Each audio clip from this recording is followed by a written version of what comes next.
groceries over there, and she was perfectly fine. Well, then he said, oh, well, I haven't been over there in a month, but I paid somebody to go and take her groceries and to check on her and to feed the dogs. I guess they just wasn't going. It's not my fault that she was in that condition. And I said, why did you leave her there? Why didn't you take her with her? Oh, well, you know how she is. She don't want to leave. She don't want to go anywhere. That's not my fault. It's her fault because she didn't want to get up and leave with me. I tried to look after her, and she just wouldn't allow.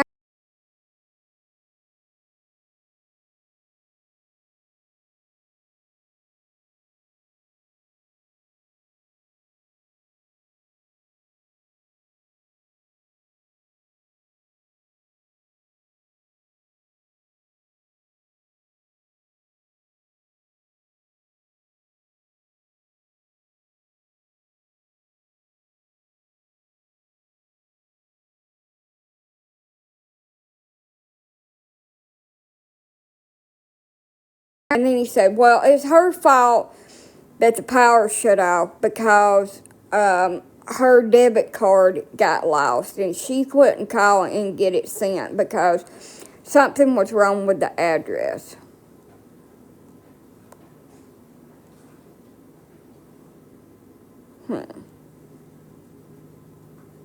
He said she was just fine the last time that he was down there. That he didn't know that she was like that.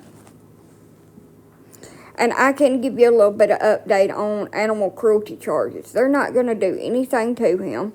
They contacted him and told him to try to confine the dogs to the property. And left it at that. Called him on the phone.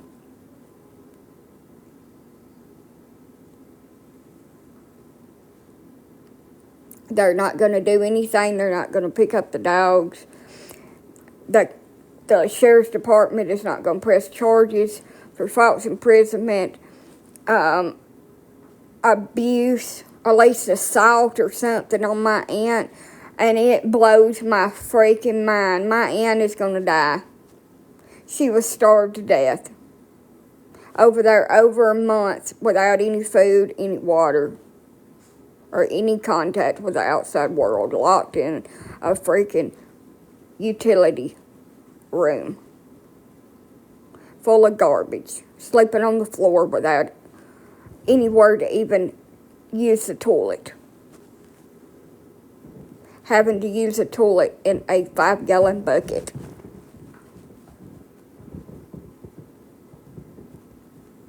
She will not recover from her organs being damaged from not having food.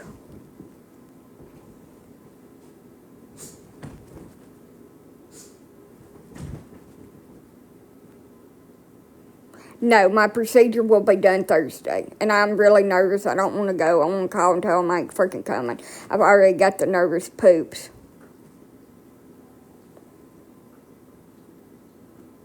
I've already got the nervous doo-doos.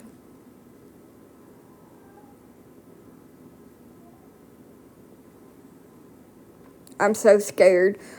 And when my aunt dies, I'm going to freak out. I just hope she lives long enough for the insurance to take effect, and I hate to be like that, but I don't have the money to have her cremated.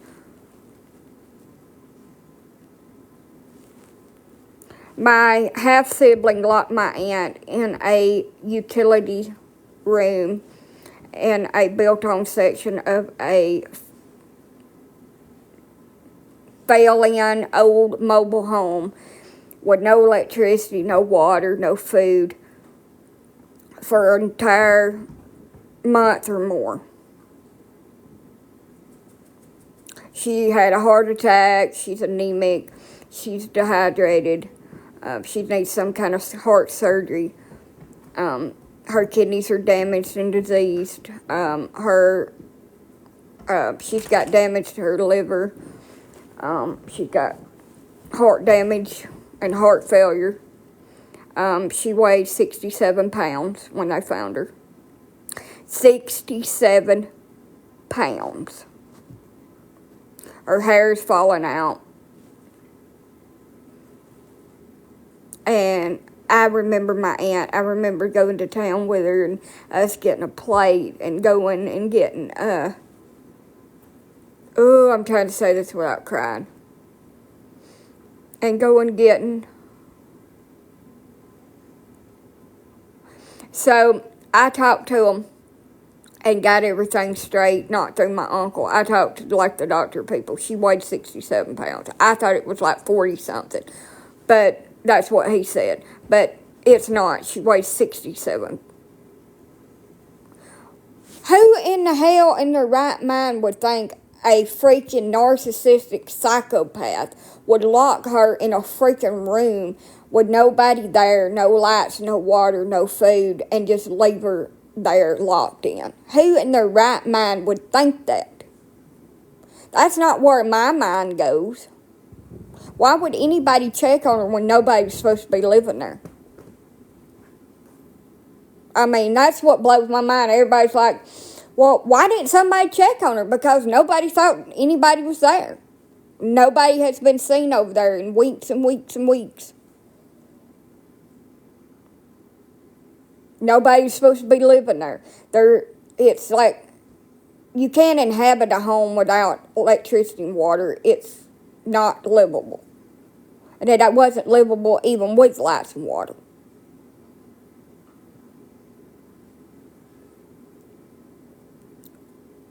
And, it ain't on anybody else. It's on him because he knew she was in there. He knew she was in there. He knew that she didn't have any way to get out, any way to call anybody, that she couldn't even move, she couldn't walk, she couldn't stand up, and that she was starving. He knew it, and he left her to die. It is not on anybody else but Adam Edward Pace, and no, they're not going to arrest him. And animal control is not going to arrest him for leaving the dogs there to starve, for dead dogs being inside in cages. They're not going to arrest him, but they was going to arrest me for having a bucket in my front yard with green water in it that my dogs couldn't even get to. And for having a couple of poop piles in the yard. Said my dogs was living in feces. But they won't arrest him, and they've been called 4 or 5 times, and that man told me on the phone he was going to arrest him. And he didn't. He just told him to put the dogs up. Over the phone, put the dogs up. That's all he told him. What a bunch of shit. The cops ain't even investigating him about Norma. And she's going to die, and he'll get away with it just like he got away with killing unaliving our mother.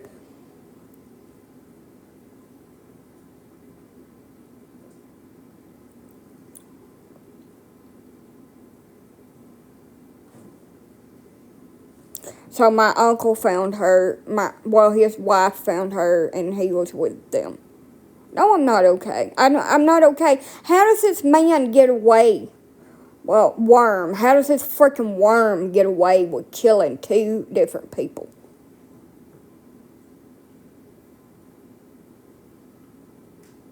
He was legally responsible for her because she lived inside of his home with him, and he locked her inside of her home. So how is he not legally responsible for her when he locked her inside there and cut off all communications with the outside world? How is he not? File a complaint. Where do I file a complaint at? Because I've already done that about 6 times. He gets away with it. He gets away with everything. I don't understand it. My aunt is not going to make it. She will never recover from this. She will never be able to walk again, even if she doesn't live. Ever. She will never. I have called the news. The news will not even make a Facebook post about it. Do you and the dogs have food? Yes. I always buy and bulk my dog food. They ain't going to do a damn thing to him. He's already unalived 2 people. that I know of. No telling how many more he's unalived or had some kind of part in it. And he's still walking the streets, free as a bird. When? When is karma going to come for him? Because he always gets everything handed to him. Everything goes his way. It's always been that way. He never gets anything but a slap on the wrist and sent right off. I mean, when is it going to get him? No, it's not going to be in papers. They're going to sweep it up under the rug and they ain't going to do a damn thing about it. He tortured my poor aunt to death, starvation, abuse, imprisonment. She was a prisoner. He made her a prisoner in her own home, in filth. And he is never going to see any kind of justice. She'll never see any kind of justice. And I tried to do the legal route. Like, I tried to, go through the legal channels to get some kind of justice for her. And then the dogs on top of it. And they're not going to do jack shit. Just like always. But if somebody's trying to do the right thing, trying to help somebody or something, guess what? You're going to get arrested for something. She ain't going to make it. She's just too bad off. Her kidneys, her liver, her freaking heart, her weight. She's in and out of consciousness. Hey, she's not going to make it. So anyway, my half-sibling blamed my aunt for dying, for starving, for being over there. It wasn't his fault. She didn't want to come with him. So he just left her to die and locked the back door, put a padlock on the front door, and fixed it where she couldn't escape. And she couldn't even walk, so she couldn't even get out even if the doors wasn't locked. She couldn't walk. He pulled the front porch off. There ain't even no porch on the front. There ain't nothing on the back. It's just a hollow freaking hole. Besides the little room that she just packed up in and some plywood leaned up against it with garbage. And it's her fault. He said it's her fault. And that it's whoever's fault that he paid to go over there and check on her. It's not his fault that she laid there and starved to death. And he took her card. And he said it's Norma's fault because she didn't pay the lights and the water, because that's why she didn't have lights and water. I mean, he can't help it. And I ain't going to do shit. My aunt's going to die. I'm going to have to bury her. I'm going to be the one crying until I can't breathe over her dying, thinking about the way she was when I took care of her. And me and her kidding around with each other and going to town and shit. And I'm the one that's going to suffer. And she suffered so badly. And nobody's going to do anything.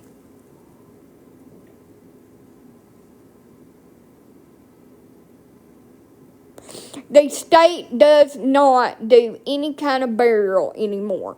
That is very mistakenly. You have to pay for her cremation ahead of time. They will store the body until you can pay for it. And somebody will have to pay for it. That is not the way it works. No, I didn't, because I don't want to get in trouble for fraud. She's going to die. Yes, I checked on her. She's not going to live through this.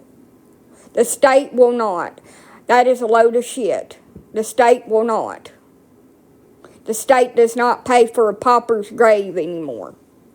That is a bunch of crap. That might be some kind of big city bull crap. You know, like New York or somewhere like that, where somebody passes away and they don't know who the hell they are and they pay for it. That might become the kind of New York shit. But Alabama, they ain't gonna pay for nothing. They wouldn't pay for your toenail to be painted.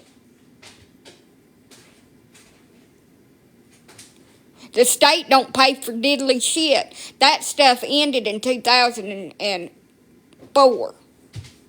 The state don't pay for it, and it was a pauper's grave. It wasn't cremation.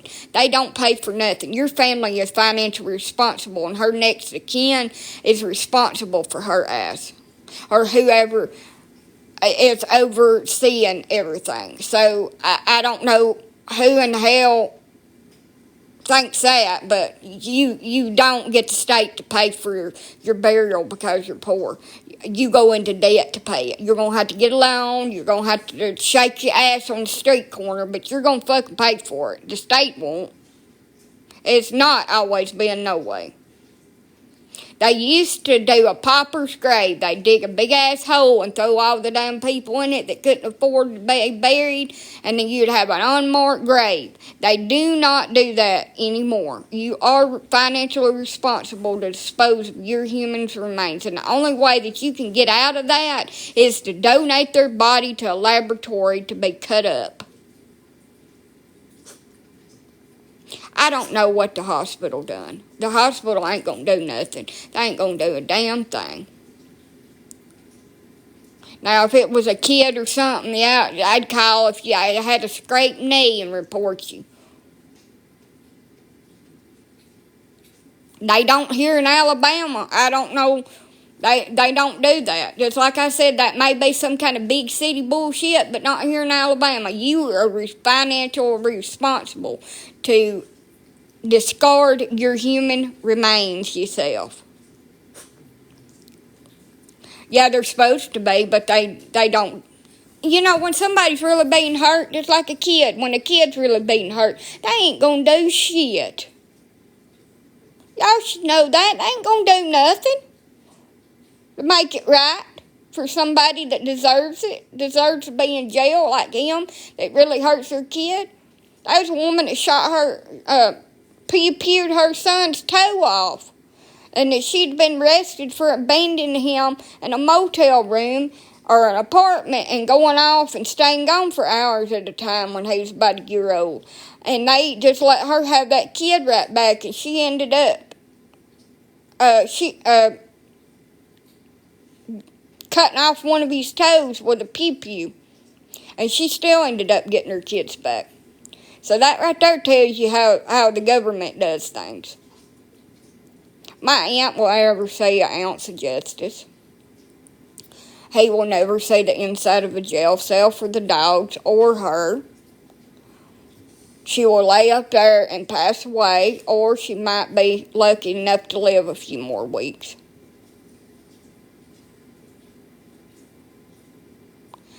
And I got life insurance on her, 2 different policies, because you can't get very much on her because of her age. And I'm going to pay it, no matter how long she lives. And if she lives a month or two, it should pay. I'm not sure how their wait time is. Some of them it's 6 months. Some of them it's a year. Some of them it's 24 months. So I don't know. We'll see. But anyway, if she does pass away and the wait time ain't up, they'll just give me my money back. It's not always 2 years.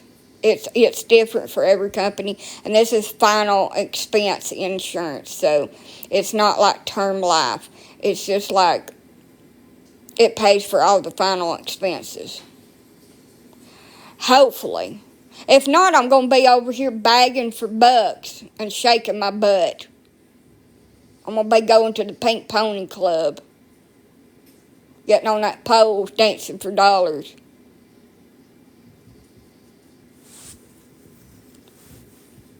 But we are responsible for her cremation.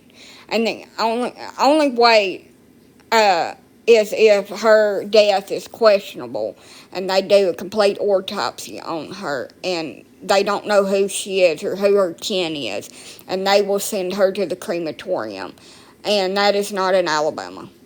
That is on the TV, because it's fictional and they don't do that shit.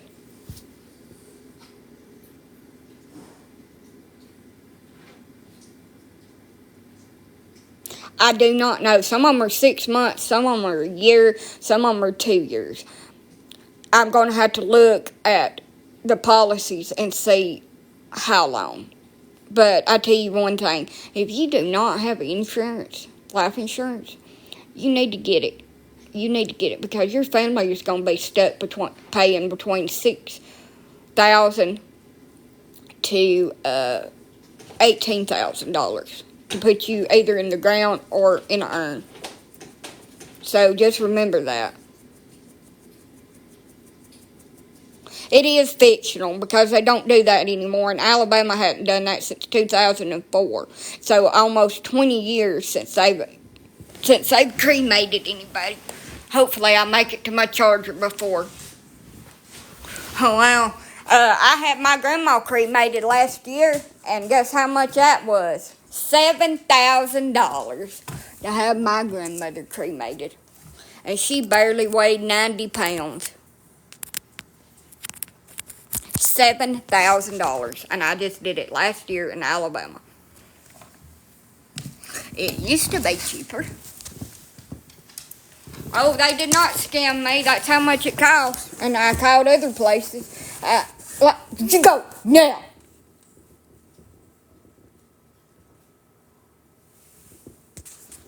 Now, go. Stubborn. No, we didn't have a viewing. Can't afford viewings. That was another $3,000. So, let me tell you something. Everything in Alabama is higher. Don't matter what you paid in your state. Alabama is between $7,000 and $8,000 for cremation right now. Everything here is higher. Even mobile homes are higher. Like, you can get a mobile home, a 5-bedroom or 4-bedroom for like $79,000 in Texas. And here, it's $140,000.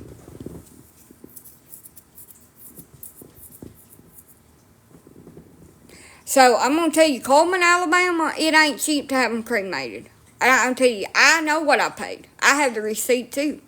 I had the little receipt, and I have my grandma over here in the shell. I paid $8,000. May be cheap where you're at, but it sure ain't cheap up this damn way. I hated that funeral home, too. Norma will be coming over here to Addison.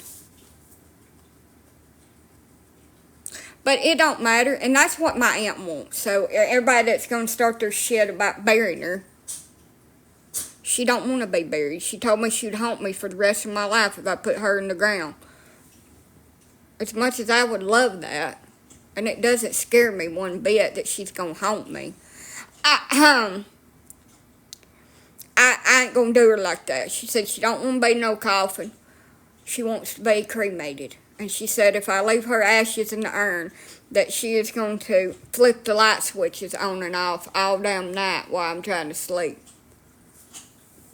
We've already had a serious conversation about this. And I know what she wants. Now, will my uncle allow me to do that because he's her fucking next of kin? No. He'll be an MFer about it. He probably won't even let me have her ashes. I just bought the policies.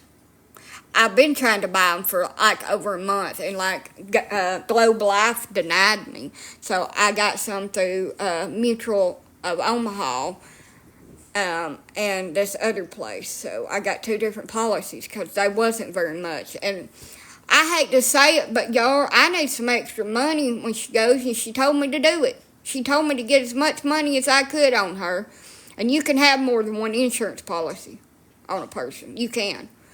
As long as you're not replacing it. I'm pretty sure you can. If you can't, then I won't get but one. So, it don't, and I have to pay me back my money. Because it doesn't say that. But it's just like, and I wish I could have got if I could have got $50,000 on her, I would have. Now, I can get $50,000 on myself, but if I live past 80, it won't pay.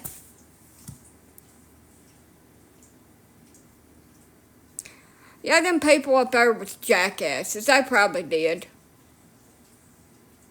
But I wouldn't have got none of the money back anyway. They gave it to Edward. Whatever money was left over, I was overpaid. And the money that was left over, they gave it to Edward. They wouldn't even give it to me. I'm the one that paid it. Because he was her next of kin.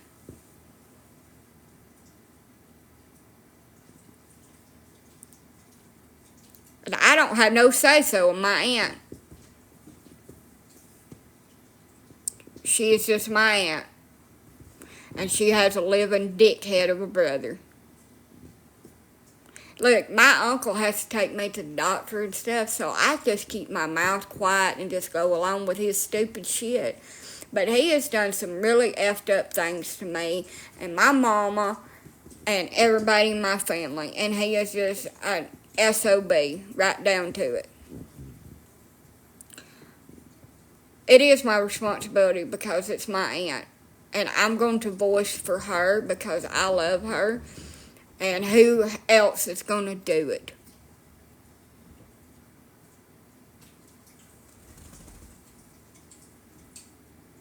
Who else is going to do it? If I don't stand up and fight for her because she can't fight for herself, who else is going to do it? Sure as hell ain't going to be nobody else.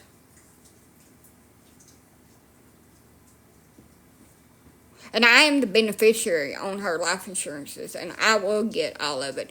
And I will have her cremated. And I'm keeping part of her, so I will stroke some of her ashes like she wants. She wants me to go and throw them off of a bridge or something. So I'll do that, but I'm keeping part of them, and I'm putting some of them in a necklace. I'm not getting rid of all of her. I'm keeping some of her, whether she likes it or not. It don't make a shit. She ain't gonna die no time soon.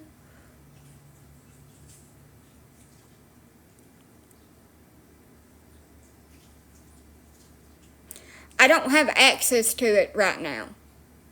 Hell, they already took my damn check. What else are they gonna do to me? They can't do nothing else. I already took it for imaginary $8,000. So I'm screwed either way you look at it. Quit licking!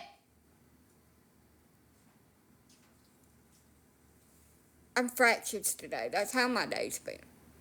I'm overstimulated, thinking about having to go off and leave my dogs here to tear up my freaking house. For a while. Y'all. My uncle proceeded to tell me today that my aunt didn't want anything to do with me. And that I wasn't allowed to talk to her. That she don't like me. That he is going to do what he thinks is best for her, and he doesn't give a shit what I think. And Emma's on here, our native girl, and she asked me, she said, why does your family treat you like shit? I don't know. They always have. It wasn't today, honey. It's Thursday, not Tuesday. You got your days mixed up. I do that too. I don't know. They just love torturing me. They just love being dickheads. They just love, Oh, I forgot to tell you the best part. My half-sibling that done all this shit to my aunt, that ultimately it's going to be her demise, threatened me. He's going to report me to the authorities. He's going to report me to Facebook that I better shut my fucking mouth about him. That he is not responsible for Norma. And if I don't shut up about it and stop my stupid shit, that he's going to make me pay for it. Bring it on, mother effer. I'm ready. Square up, bitch.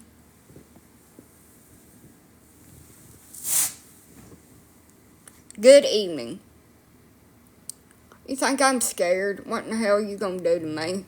You can't do nothing to me anymore.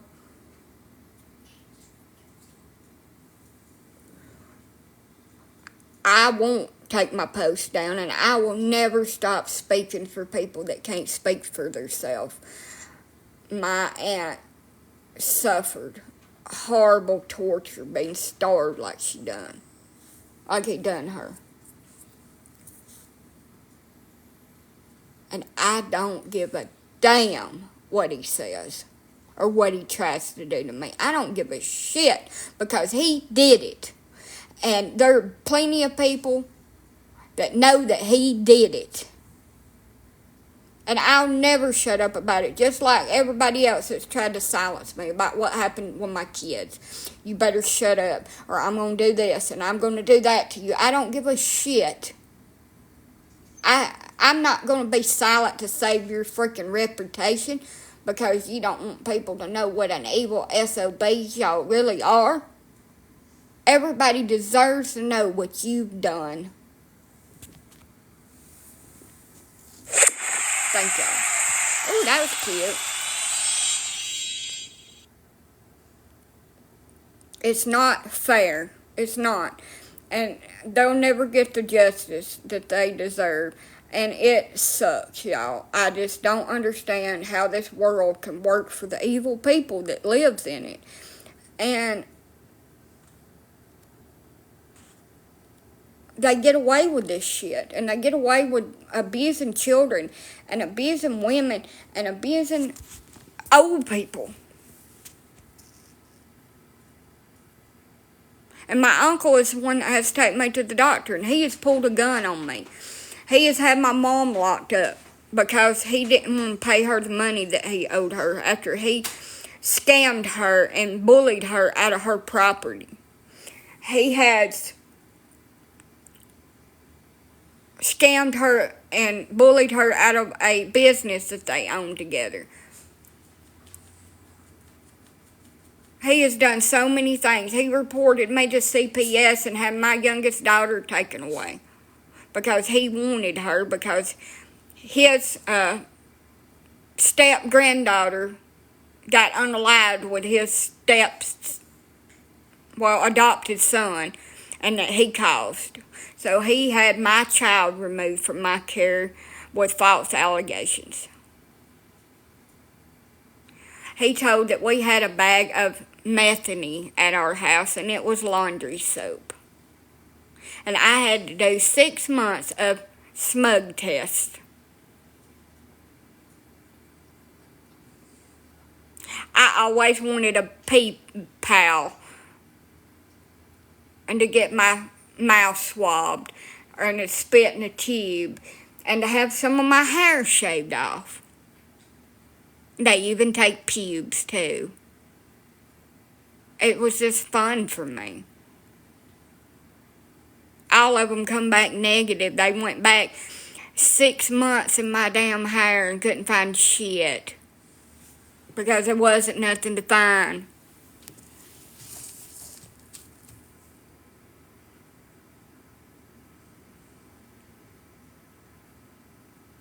Yes, they're for final expense.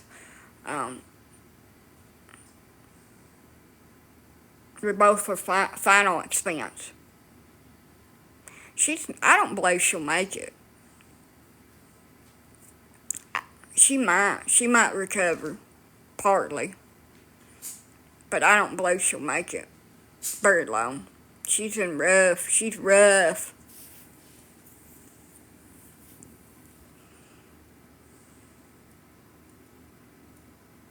I pray that she lives just a little bit longer because I'm not ready. She may be ready, but I'm not ready. I just want to go back to me and her and Grandma laughing and cutting up and playing slot machines on my tablet.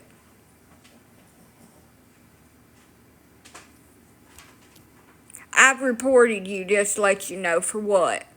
What did you report me for? For being a human being? You can report me for whatever. I don't care. I'll be back whenever my suspension's up. I don't give a damn.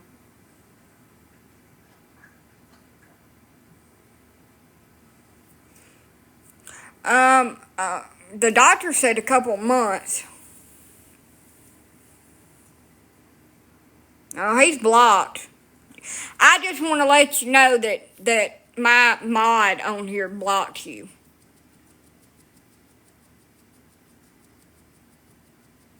And that I have 0 gives a shit.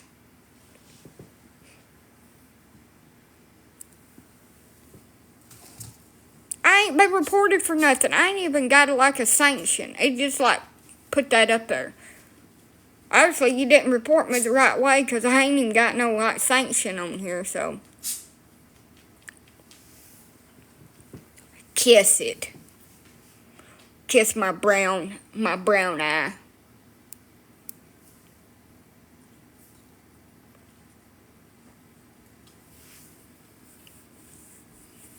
Attention seeker. They didn't report me. Stupid. Anyway.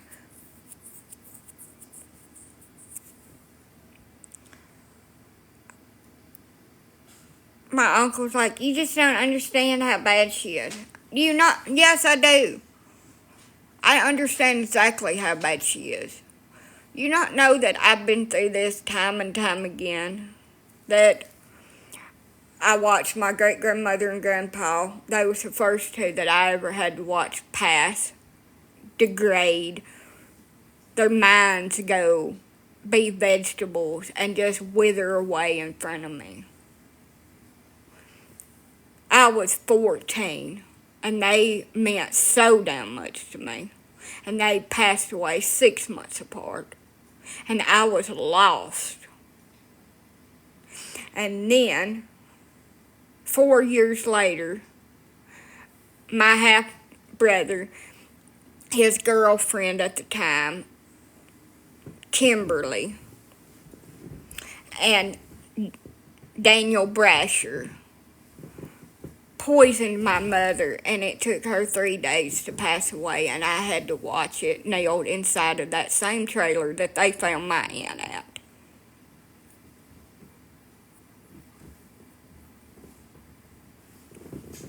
And I can still remember the sound of my mother choking to death on her own bodily fluids. That I'll never forget.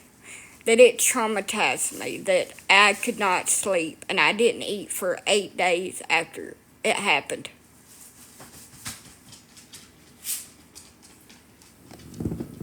I could not get out. All the windows was nailed shut, the door was nailed shut, and he had broke the cell phone. By the time I got the phone, it was too late.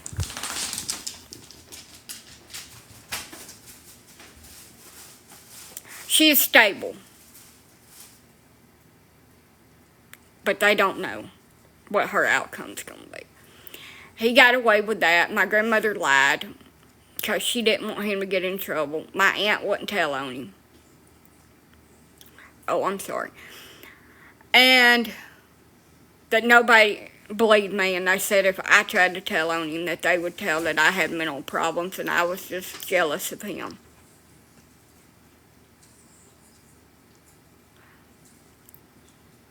They told me if I didn't get in line and do as I was told, that they would put me in a mental institution. So I packed my clothes up and put them in the car that was my mother's with this guy that was a freaking tool, and his mother was the scum of the earth. And I left with a little bag of clothes and whatever money that I got.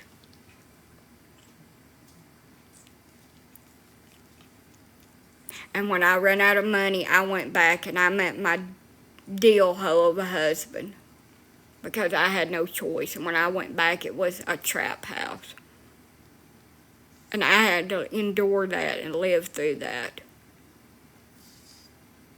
I had no say-so in anything, even though that I half owned it. My opinion never mattered. I was stupid. Nobody cared. It was nothing to me. It was his house. So when I got pregnant with my daughter after my divorce, when I was threw out back over there by my ex-husband after they stole my children from me, him and his family.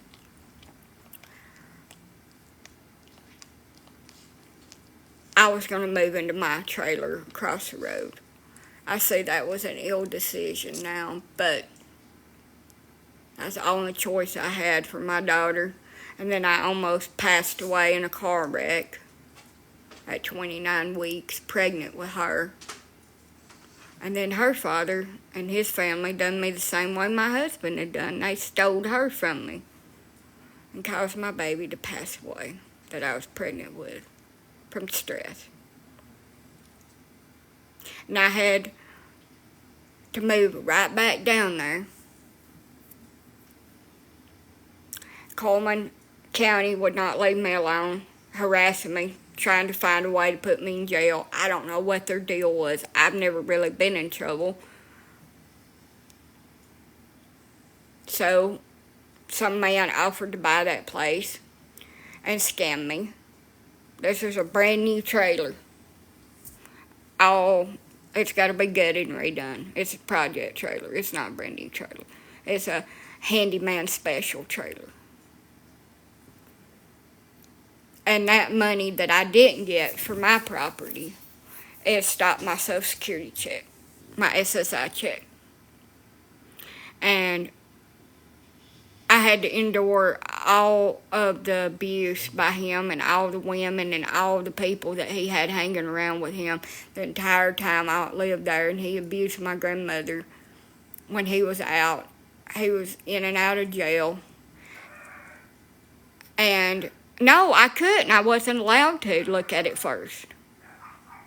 Wasn't allowed. It wasn't part of the deal. And I had to move. I had no choice. So, anyway, he bullied and mistreated my grandmother. And that's why I put her in the nursing home. When I moved in with my child's father, I put her in the nursing home to protect her, and the nursing home mistreated her, and that's why she passed. They wouldn't help her eat. She couldn't eat by herself. So I got her cremation paid for, and then he's locked Norma up for God knows how long in that back room and starved her weeks, months. She's been back there like that to get in that condition she's in. She had maybe 12 hours left before she was going to expire. And now I have to try to save up and fix this place so it can be my home. And I have to go and have biopsies and surgeries done for cervical cancer. And I have my dogs. And I don't even know what the fuck I'm doing anymore, to be honest. I don't. Because there ain't no saving up money when you're on SSI. There's barely enough money to pay for things. What's wrong with that dog? Ain't a damn thing wrong with none of these mongrels. Scratch the shit out of me. I've got scratch marks all over me. Look like I've been in a fight with a cougar. A damn thing wrong with them. Barking at a squirrel, probably.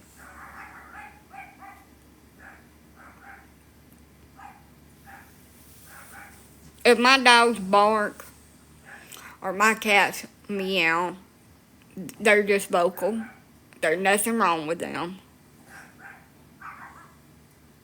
I love every time my cats meow that people on here tell me that they're hungry.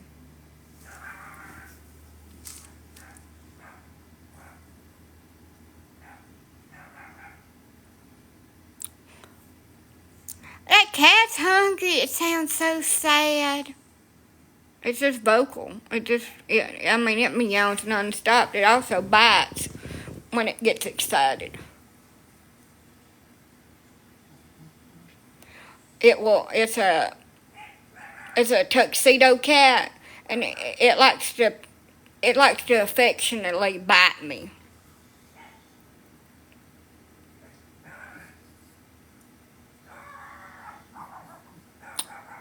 Hope and a prayer. That's what I'm going to live on. Hope and a freaking prayer.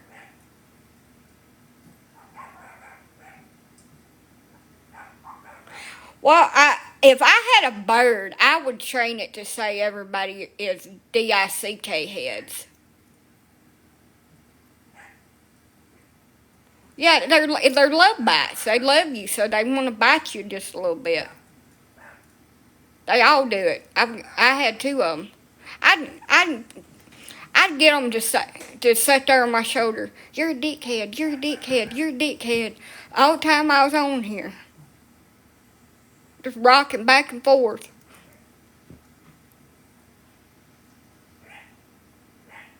And every time somebody come over here, that's all I'd say.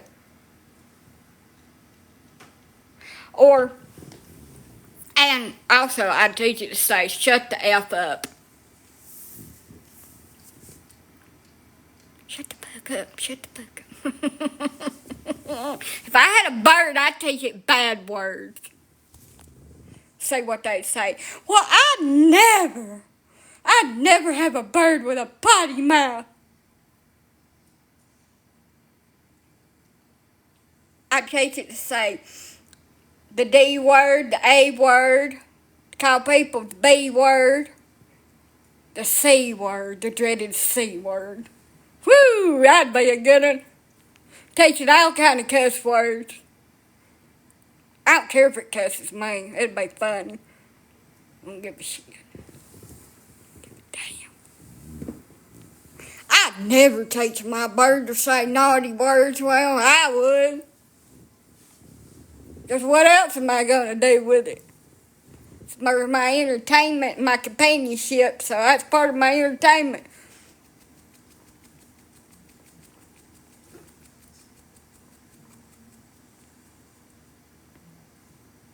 But they'd like that, wouldn't they?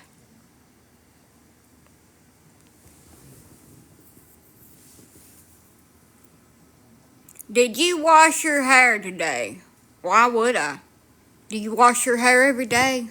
Why would you do that when you have non-permanent color in your hair? You wash your hair once or twice a month with non-permanent color in your hair.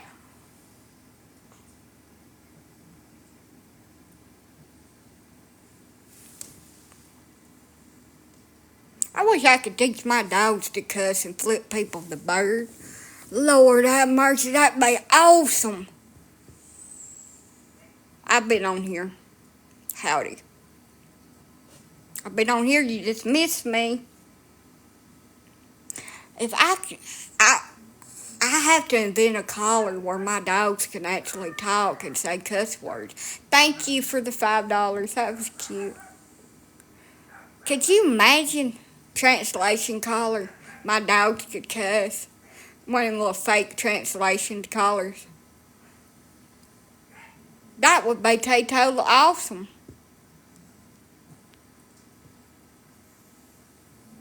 I have buttons for that. Yes! Thank y'all for the money. That's so sweet of y'all. I cuss a lot. I cuss like a sailor. I cuss like a man. Especially if I get hurt. I can't breathe or function and I'll hurt you, so you need to go away. And then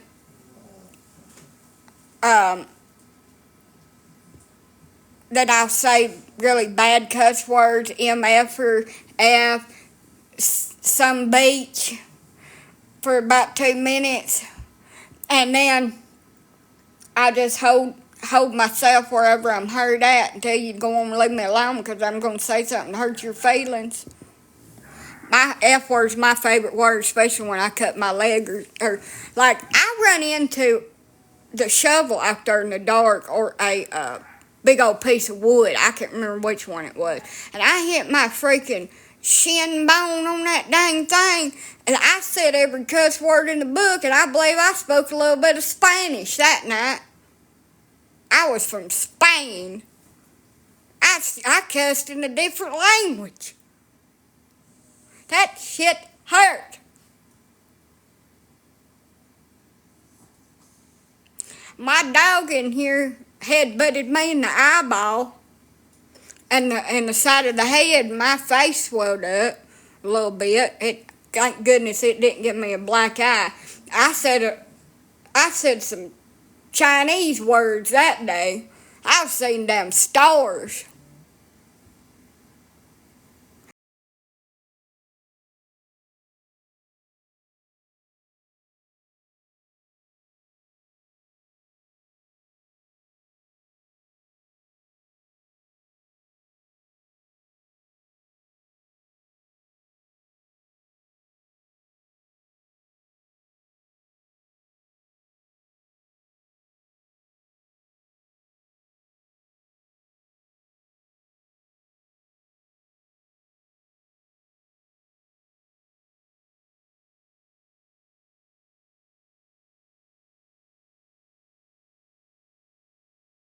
I don't know an unknown.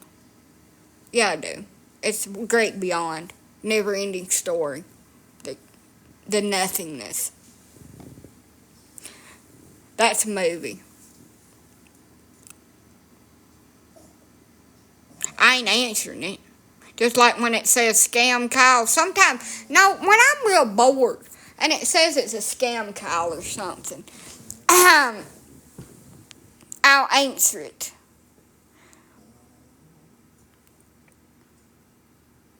Mortuary and pizzeria. We burn them so you can take them home. How can we help you? I ain't never seen somebody hang up so damn quick. Like, I could probably do a better skit if I thought of it. That's kind of corny and kind of sucks. But anyway, I could do a better one. I could do better than that. But they don't usually stay on the phone. And sometimes, like, if they're wanting to scam me out of money, and I know they're scamming old people and stuff on the phone, like they're from the IRS or something, and they want me to give them my information, I'll stay on there with them for 45 minutes and just give them random damn numbers till they get pissed off and start screaming at me and telling me they're going to have me arrested.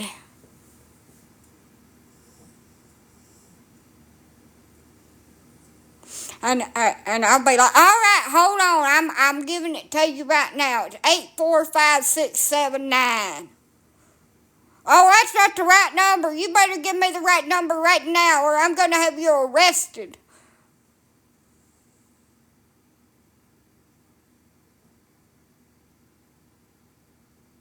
Yeah, you just talk smack to them, or you just waste their time. I like wasting their time because they get really freaking mad. They get so damn mad and pissed off because they can't get you to send them their code or send them your cash out where they can steal all your money. So I just sat there and play with them for about 45 minutes to an hour and just waste their time and leave them on hold for half the time. And then just give them random damn numbers.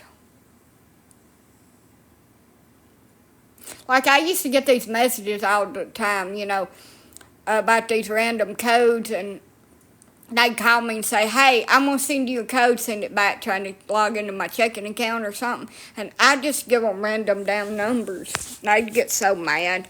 I'm going to put you in jail. I'm going to turn this file over to the United Secret Service because you owe taxes. I was like, they don't do that shit. But I was screwing with him. I figured the longer I kept his ass on the phone, the longer he couldn't scam some older person that didn't know that he was a liar. He was starting to scream at me and cuss at me. You stupid bee. You're just wasting my time. You're just a bee.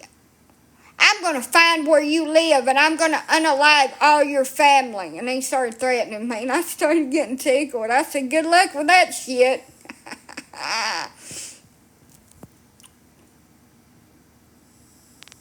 That, or stick the phone down by your butthole and just fart into it. Hold on a minute.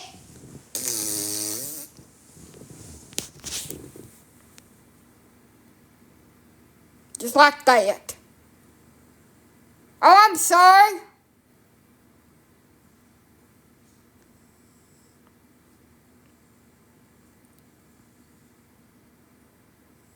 I mean, you can do a lot of things.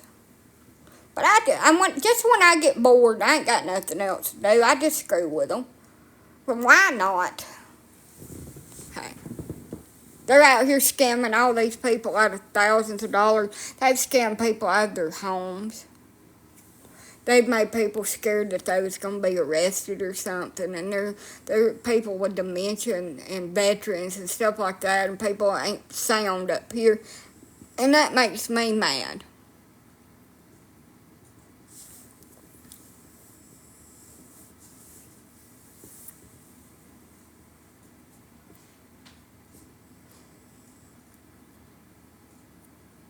Oh, and when they call and ask me for my name, I tell them it's anal hole. Hey, Mrs. Anal Hole. They call me that. They call me that all the time. They're on the phone.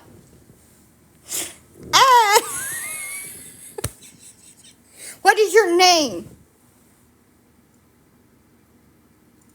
Mrs. Vagina is white.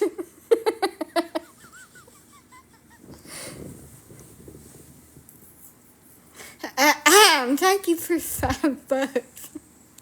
I ain't got nothing else better to do.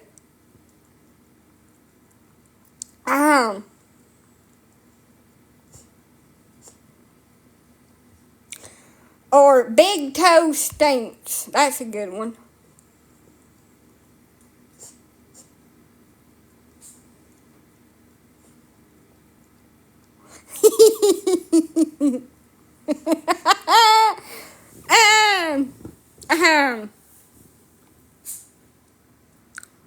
Oh, I know one. Here's a good one. Mrs. Booger Paste. You scam and claim them. I just screw with them. I mean, I'm bored. Why not? I get some of them things 15 times a day. I ain't got nothing better to do. It's supposed to be a storm tomorrow. It's supposed to be like a moderate risk, like rain or whatever, but I don't think I'm going to get it in my area. It says I'm going to get it in my area, but I think they're lying because it's not on the radar or even say I'm going to get rain tomorrow. But I'm going to go ahead and put my garbage out because my ass ain't going out in the rain. I'm going to lump up, y'all. I'm so damn sweet. Mr. Bend Over. That's a good one. Harry Chi-Chi. I know. Mrs. Dingleberry.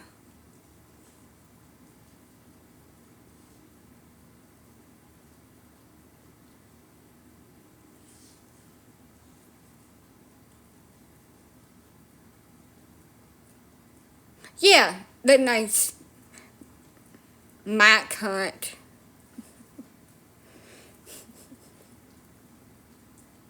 Mrs. Pig Testicles. That's a good one too. Mrs. Testicles.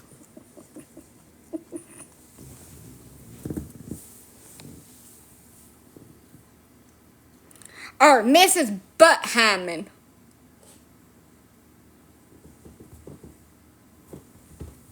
All good variations. Mrs. Liverworth. Yeah. Yeah. You never tell them your real name. And what is your date of birth? 1697. The update is she is stable. There's no update. There are no changes. She is stable. The goat.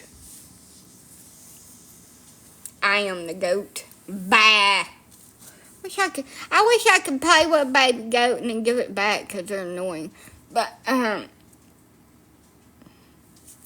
glad I don't have a car. I'd be going to Tractor Supply and bringing home little beef furries. I don't need to be bringing home no damn furry animals. little chickens, and I don't like chickens. Baby chickens are okay, but once they get big enough that they can investigate and look at me and turn their heads and follow me around, it freaks me the hell out. They look so cute when they're babies, but they're so nasty, and they so, like, chase your ass around. If that thing landed on me when it got grown, I'd probably have a freaking heart attack. So the bird flu, the birds that are being sold are from hatcheries that have quarantined and had tested positive for the bird flu in their flocks. So they do not have the bird flu. But the bird flu is in these crows and these woodpeckers and this freaking mockingbird that tried to attack me outside in the yard because, hell if I know, it just damn mad as hell. And I seen a blue jay today and a buzzard.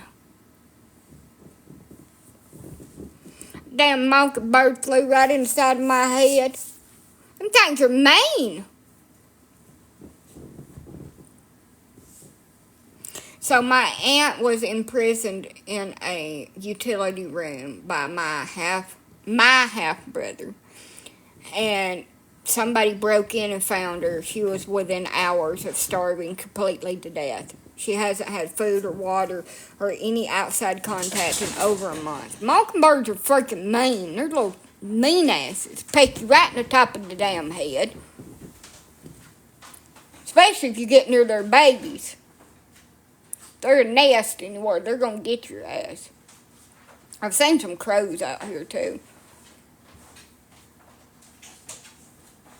I'm so worried that my dogs are going to catch freaking bird flu because they go outside. And I get birds and shit in the yard. Yeah, they'll dive bomb you over the babies. Hell, I go out here and either a bee or a freaking bird will just fly right in the side of my head. Thankfully, I haven't got shit on yet. My mom said that was lucky. I don't think it's lucky to get shit on.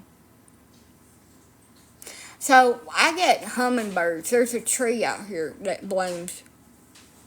And there'll be about 15 or 20 little hummingbirds. And I love hummingbirds. They're so freaking cute and cool. And one time, one of them lit on me, and I wouldn't move. But I just standing there. They're so cute. No, these ain't honeybees. These are assassin bees that have come to assassinate me. They're like, from head to butt, they're this long. Over an inch long. And they chase me into the house and then stand guard so I can't come back outside for about 15 minutes while they're dead eyeballing me.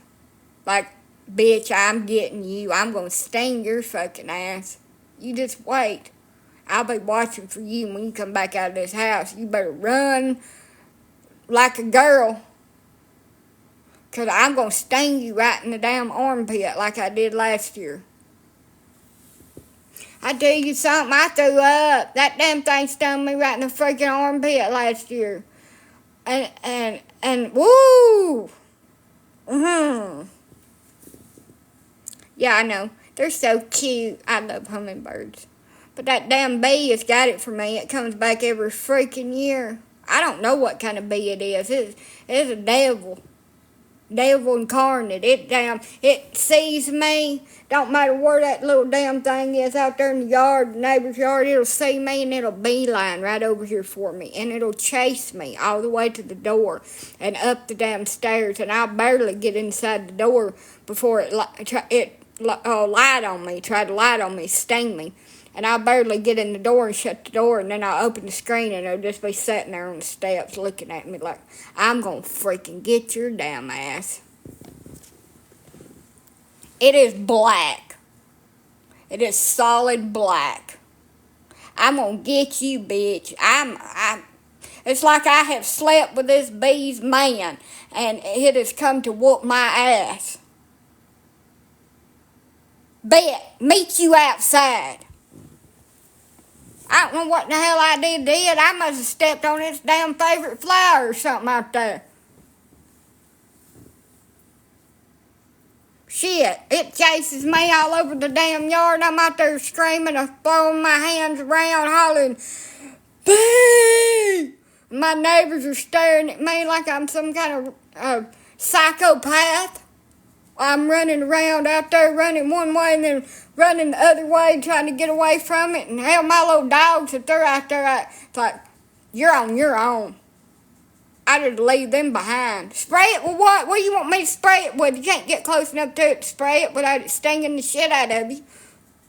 You come over here and spray it, and I'll watch from the safety of my house.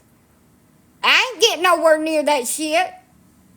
Ain't no way in hell I can get damn near no damn Windex to spray something like that. That thing's that freaking big. It made me sick for 2 days after it stung me the last time. Yeah, out of your damn mind, you think I'm getting close to that damn thing. I'm fleeing for my life. I don't care what I've got in my hands, what I'm doing out there, who's out there. I'm going to run in here and slam the door and lock it and be like, with my middle finger, big ass damn bee, like this, about 1 inch long. And y'all telling me to fight it. Survival of the damn fittest. Hell no, I ain't damn screwing around with that big ass thing that chases me around. I'm running like a girl with that damn song playing that's been all over the TikTok. The labor song. Too much labor. I'm running, screaming bee, throwing shit at it, running off and leaving it and slamming the door in its face like it's some kind of intruder, because it is. And it gets me every year, and I've been waiting for it to come back out because it's starting to warm up around here. It's going to get me this year. It stung me 3 times last year. The same one, and it's just one. It don't have no colony. I've never seen more than one of them. And I don't know what kind of bee it is. I've never seen one that freaking huge.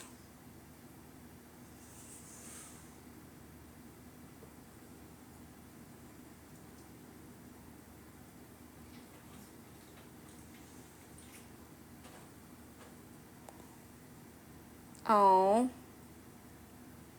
I'm sorry. But anyway, people like, you just need to kill it.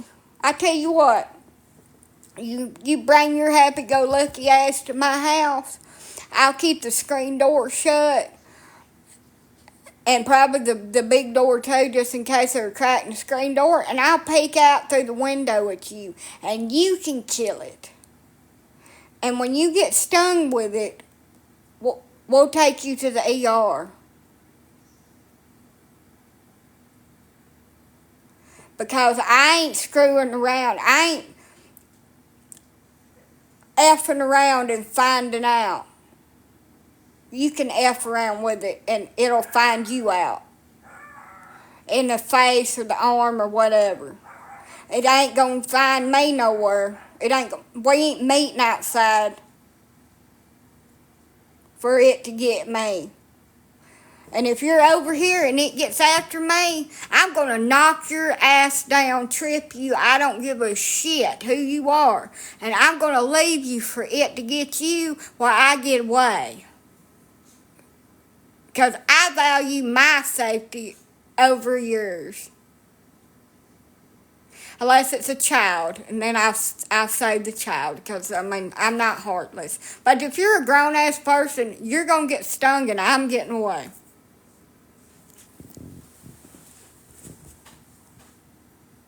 I didn't have red hair. I had brown ass hair. It had nothing to do with my head.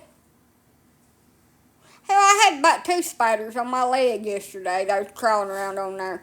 And I just took my finger and just flicked them off, and I told them that I didn't want to be friends today.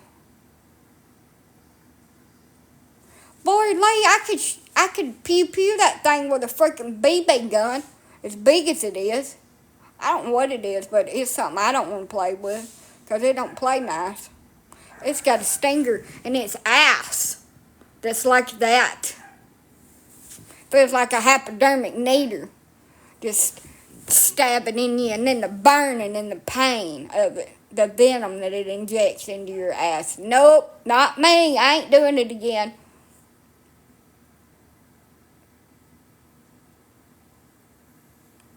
If it's out there and I need to take the dogs out, I just hold their asses out the front door and they can pee off the top step, because we ain't going outside while it's sitting there looking at me, and I'm looking at it, and it's daring me to come out to open that door. I just crack the screen door and just stick their butts outside, and they can just pee in midair, or they can hold it, because we ain't doing that. Y'all just don't understand how absolutely terrified of things like that my aunt is stable. That I am, and I ain't doing it. I ain't damn doing it. I have 1 billion dogs.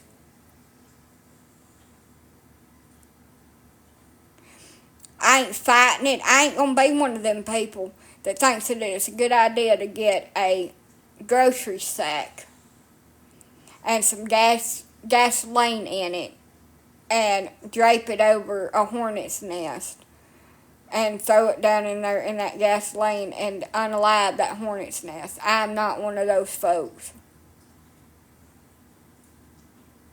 that is ever going to do that damn shit. I'm one of those folks that will watch you do that from the inside of my house and laugh at you and film you for everybody else to see. But I'm not one of the ones that's going to do that. And I'm sure as hell ain't the ones that's brave enough to go and get hornet spray and get close enough to a hornet's nest or a wasp nest and try to spray it. I ain't going to do that either, because that is stupid and they're going to get you. There's no way in this God's green earth that if I think there'll be anywhere around, I'm going to be there. It ain't gonna freaking happen. You know what you do? You get somebody that's wanting some money real bad. Who cares what they need it for? And you give them whatever you're wanting them to unalive these bees with. And you lock yourself in the house. And after they get done running around out there getting stung all over, when they attempted to knock the nest down and kill said, or unalive said things, then you can just kind of slip the money off the front door. Look, I have a story for y'all. I have a story for you. From way back when my mother was still alive, and she had this friend named Loretta Ann. We had this property that had 11 acres. I've talked about the greenhouse. We lived in the greenhouse. And up past the top of the circle driveway, there was this older mobile home in there. Thank you. And it was uninhabited. It was pretty much just something that needed to be tore down and got rid of. But my mom had got it from my aunt, and she was supposed to fix it up and move up there. And my Aunt Norma, that's really sick right now. And she never did. She decided she didn't want to live with us. That was fine. So it kind of just sat there. And what happens to cars and things that just sit around on somebody's property? Bees and wasps and hornets and whatnot get inside these little buildings and build little nests and shit. Well, there was a whole bunch of wasp nests all the way through this damn thing. So, my mother and Loretta Ann got the bright idea that they was going to get cans of ether and cans of hairspray and a lighter and burn all these nests down inside this trailer. And mind you, there was about 14 of them all the way through and through the trailer. It was about a 14 by 60 mobile home. So I stood at a far distance from said mobile home so I could watch Tweedledee and Tweedledum kill these wasps. Unalive them. Eradicate these wasps. I always do this down the mobile home. So I could hear with that spraying of that hairspray or whatever they had in that lighter. You could see the flames, and then you could hear screaming, "Oh God!" Just loud ass screaming and fighting, and you could hear a big ass commotion, and in a minute you'd say, or you'd hear, and you'd see another flame go up and through the window, and then you'd hear more screaming, running, and you could hear them running back and forth that damn flame. Well, about 10 minutes in, you seen Tweedledum and Tweedledee fall out of the damn door up there and start running towards the greenhouse from this trailer with wasps all around their head.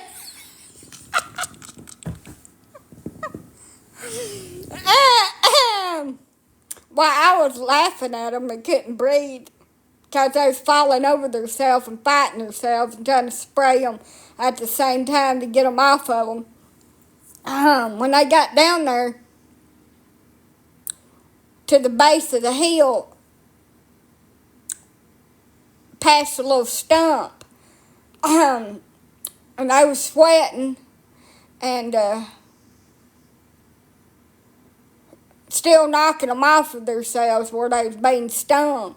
I looked at them and I said, "Well, do you think that was a good idea now?" "Probably not." "No, it probably wasn't." I said, "And did you learn your lesson?" She said, "Yes. I should have had wasp spray." "No, that ain't your lesson. You F around and you find out. That is your lesson. You don't screw with that shit. Especially in the heat of the day when they're mostly lively. And for somebody that said that you should unalive them at night, you should wait till it gets the coldest that it possibly can, like in the morning when they're sluggish. And that's when you should dispatch them. They can't really fly around when they're cold. Or you can always get you a little bit of Freon and spray on them. That's the best way to get rid of them. Spray some Freon on them.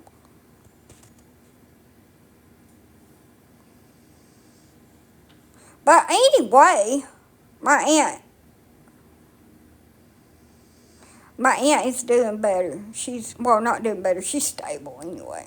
But anyway, I will never forget them fools up in that trailer spraying that hairspray and stuff through that lighter trying to burn all them wasp nests down.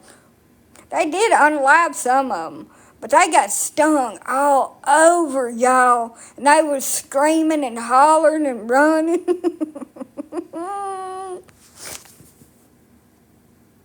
Never did claim that either one of them was smart. Entertaining, but not smart.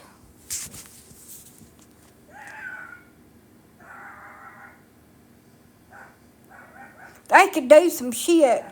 Like Loretta Ann put something in a fire. She's making a bonfire, burning some old Coke bottles. And it had something in it. I don't know what it had in it. Some kind of like flammable material.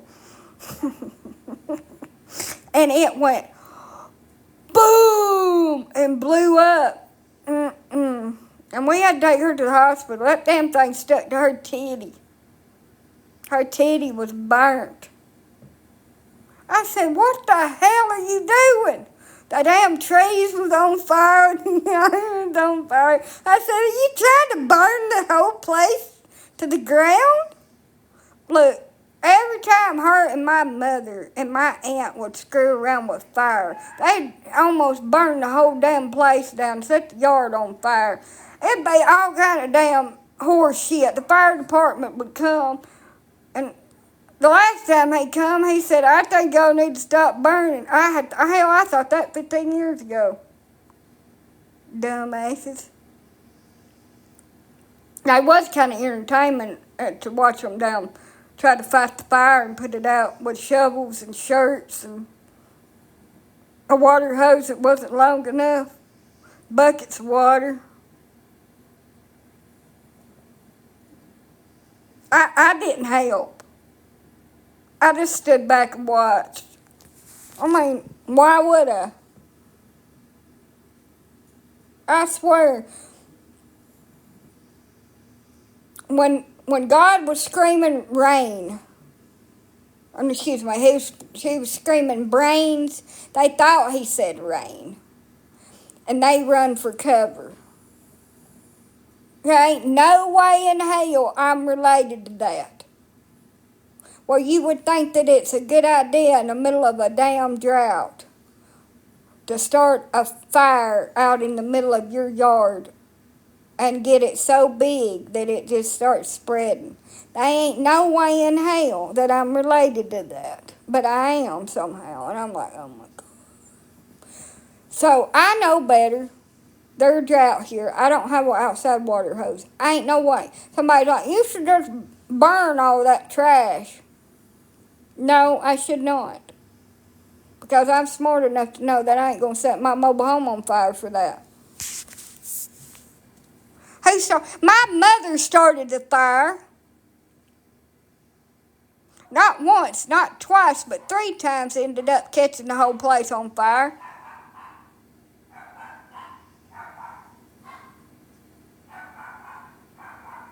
Me too.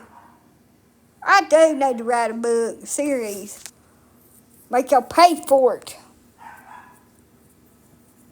I'm actually writing a book, but I just don't know what the title's going to be. Look, my family done all kind of dumb shit. Sometimes I was scratching my head thinking, what in the hell is wrong with y'all? I ain't no way that nobody could be that damn dumb. Are they? I guess they are. I mean, they didn't. Shit. My mama was the world's worst freaking driver, by the way. How in the hell am I related to that? Yeah, I ask myself that about every damn day.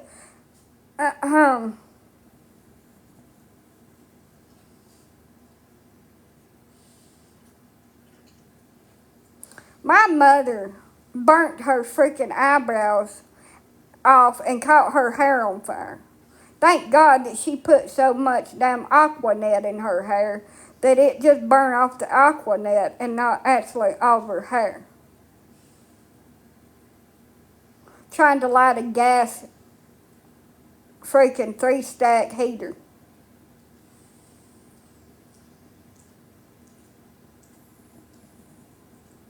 I had to put her out after I stopped laughing for a minute.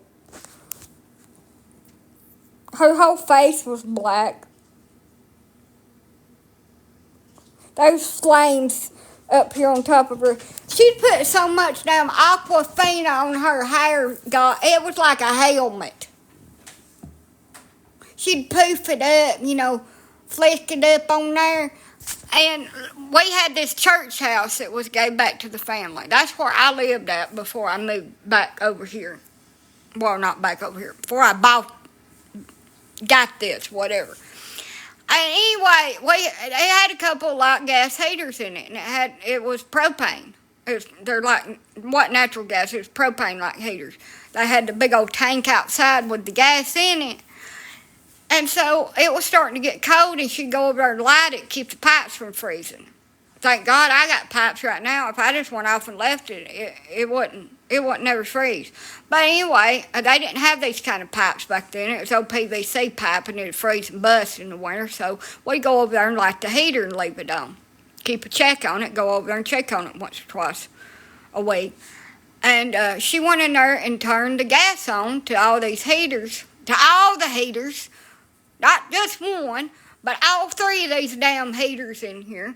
And then she was in there trying to flick the pilot light. Well, the pilot light was kind of iffy if it would light the first time. It was kind of an asshole.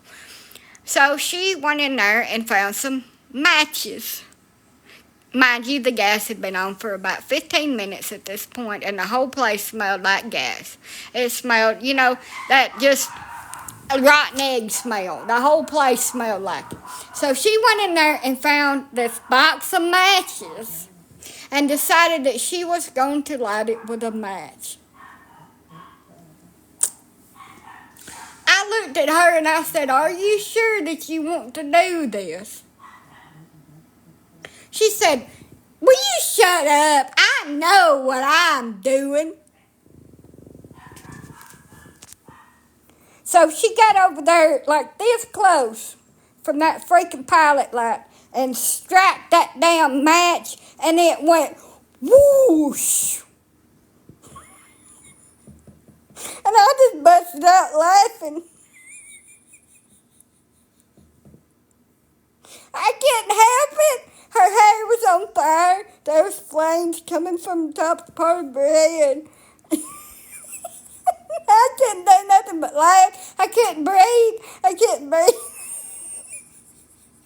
Couldn't breathe.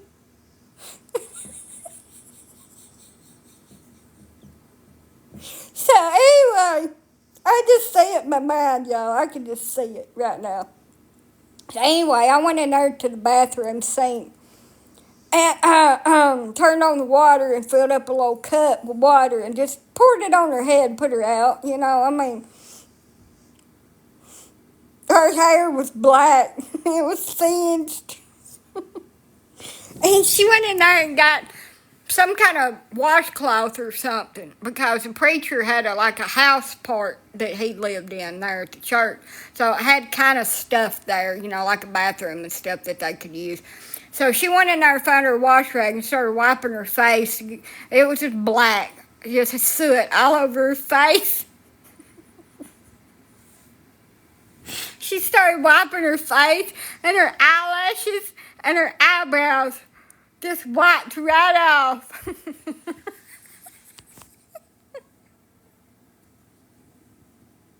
She was bald. Her face was bald.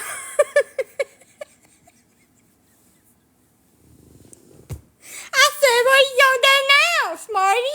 You knew what you were doing. What you going to do now?" She said, "Shut up."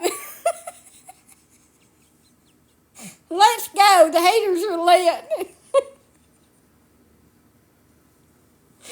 Mrs. I know what I'm damn doing. You don't know shit. So she went out there, and we got in the car, and she went through her makeup bag.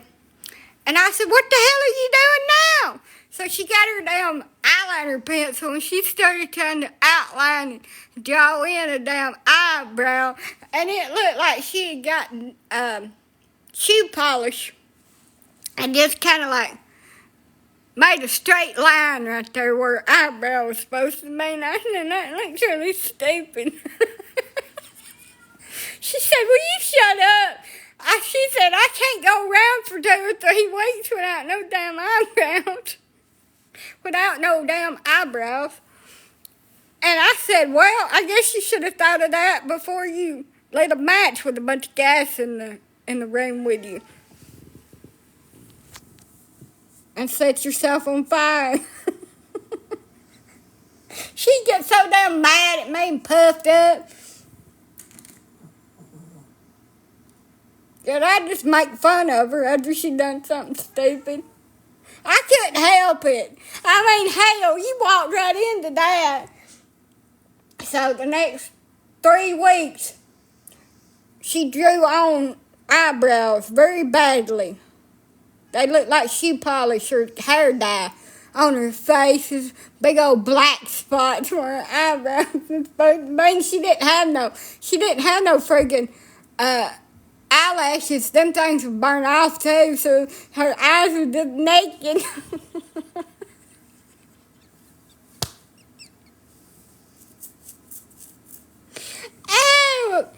my God. I had to call and tell everybody what she done while I laughed at her. Of course. And I took a picture of her. I had this little Polaroid camera. And I said, smile. I don't know where that picture is, but I need to find that damn thing. I kept it for a long time and showed all my friends. Look at my mama and her dumb ass. I show it to everybody. Look at that dumb ass. What she done.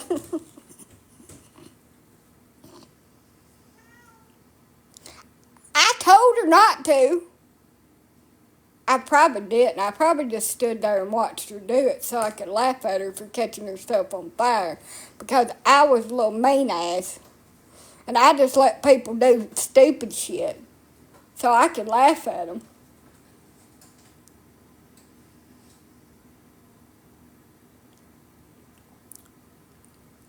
I mean, there ain't nothing wrong with it. I mean, she didn't die. She's a little burnt.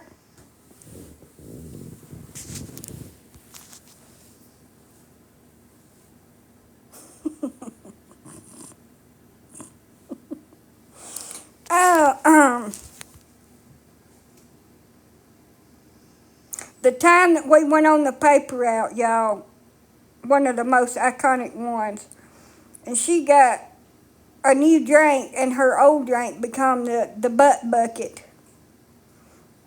And she'd hand me her butts, and I'd put them in the butt bucket for her, and then she'd ask me for a drink while she was driving and delivering papers. Well, I got kind of confused when I was sticking these cigarette butts. I mean, these butts down in this bucket, in this drink can. I got confused about which one I'd put it in.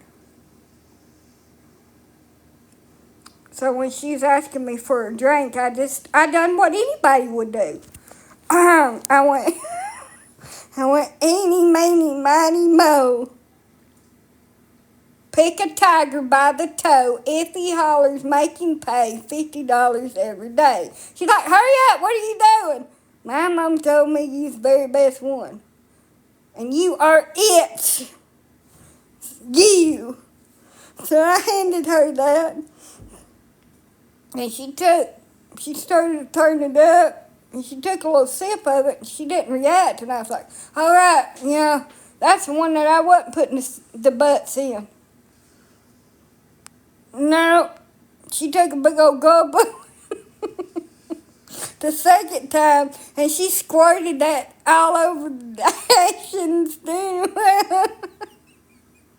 And she threw that can out the window, and she said, what are you trying to do? Unalive me? I said, no, I just forgot which one I was putting the butts in. Which one was your drink? My bad.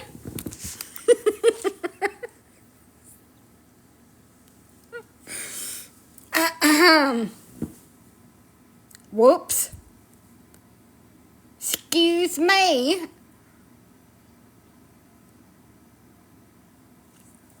I mean, I guessed. I thought it was the right choice. Also, around the same place that I had accidentally almost poisoned her, she said, she got her Buick LeSabre stuck trying to back up into the edge of a cow pasture. It had just rained. She knew better. She got the back tire stuck in the cow pasture, and there was cow doo-doo, and they had just sprayed it with chicken manure, and it smelled ranky. Well, she said, I'm going to get out. It was still kind of raining. She had a poncho on. She's like, I'm going to get out and push it, and you get over here and you mash the gas, and we're going to get it out of here. And while I'm sitting there up underneath this steering wheel, this epiphany just hits me right inside my little mind that's just working, and I'm so mischievous. All right, I'm going to mash this damn gas for you. The wheels get to turning. Hey. So she's back there pushing it, and she says, mash the gas. So I floorboard it, slang, slang mud, cow crap, and chicken manure all over her from head to toe. She's pushing on it, and it comes to, and I continue to hold on the gas and slang it all over. She comes up there, and from head to toe, she just dripping with mud and gunk, and she smells ranchy. And she looks me dead in the eyes, and she says, "You're not funny. Now get out."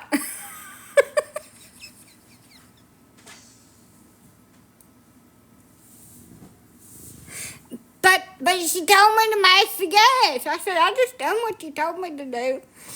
I don't know why you're so upset." So anyway, she had to kind of clean herself up a little bit and lay something over the seat, some plastic. Until she got the papers delivered so she could go home and change and take a shower.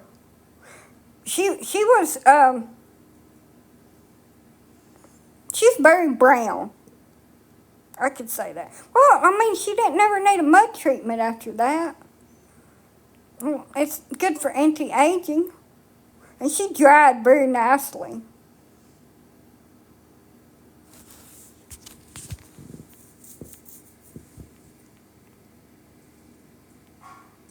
Don't tell me to give it some gas. I'll be just like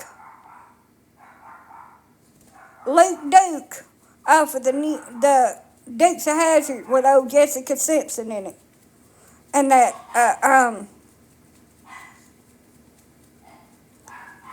safe. Give it some gas. Don't tell me to give it some gas. I take you on the damn ride.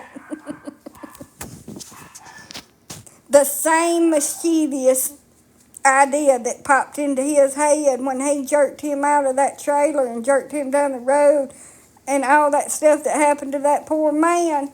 That just hit my freaking mind when she told me to get over there and match that gas for her and get her unstuck. So I just had to do it.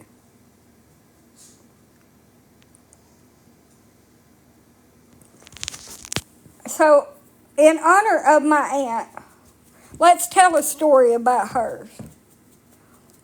I used to go on the paper route with her too a lot when I was around 15, 16 years old. And one night, we delivered out in a rural area. There was no stores open. There was nowhere to use the bathroom. And we're country girls, and we can pop a squat anywhere. So she decided, and their dogs too, so you have to kind of be visual with that when you're on paper route late at night. There, a lot of people got big old outside dogs that'll eat your ass. So you have to kind of be visual. So like on kind of the main road, and there was no traffic. It was just dead. Still, she decides that she's going to get out. She's got to pee really bad. So I decided that I'm going to eat a honey bun, and I have a coat on that my friend Ashley had gave me. And everybody's always bigger than me, so the hood of it was kind of down over my face a little bit, and I couldn't really see very good. So I was over here, munching down on this honey bun, and she gets out in the middle of the road to use the toilet. And she tells me to watch for cars and to holler at her if a car's coming. Well, I'm over there enthused in this damn food. You know me, food. I'm just munching down on this honey bun as fast as I can just put it in my mouth. And all of a sudden, I hear whoosh of a car. And it gets so freaking close to us that it hits the mirror. Bing! Going down through there just as fast as it can go. And I'm like, oh shit. What the hell am I going to tell my mama? I've let Norma Jean get squished out here. in the damn middle of the road taking a pee. I said, that's going to be the freaking article on the Coleman Times tomorrow. That's what we was delivering, the Coleman Times. It don't even exist anymore.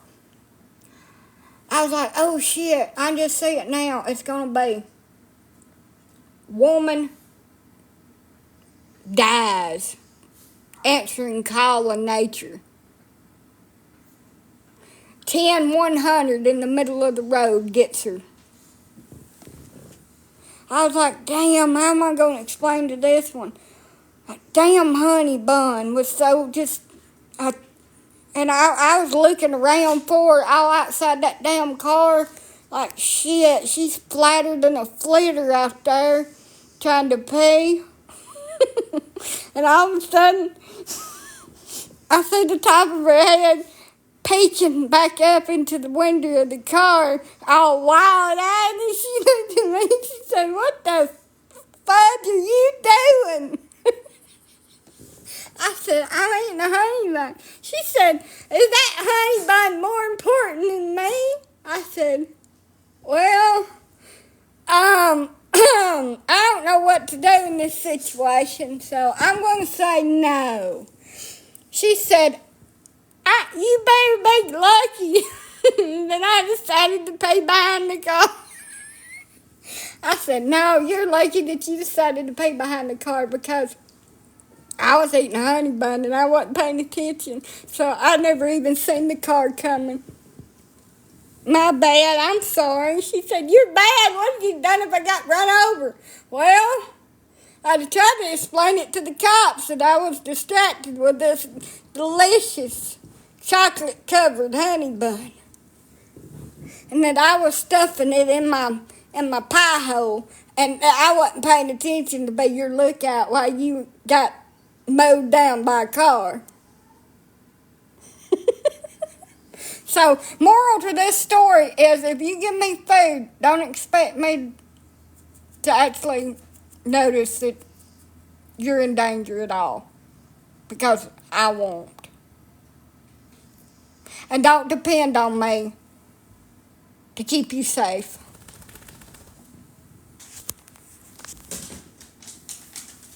Because that ain't going to happen either. I should never be a lookout. If I find a honey bun or a freaking donut, we're just gonna be caught. Because I suck. I was like, yeah, I was thinking about what I was going to tell my mom and everybody else about how you got squished out here. Now, she said, I just say it now. Paper carrier meets her untimely demise while popping a squat. I said, yeah, that's one in rain, too. In the middle of the road at 2:30 a.m.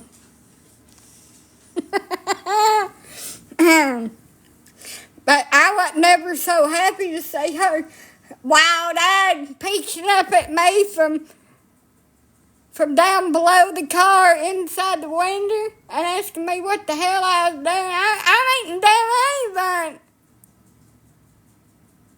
What are you doing? I'm glad you're not squished.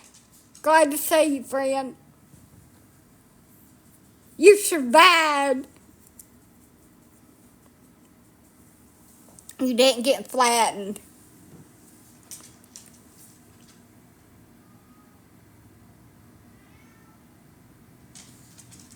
The good old days. Well, I mean, she depended on somebody and then gave me food. It's not my fault. She shouldn't have gave me the honey bun if she wanted me to watch for her.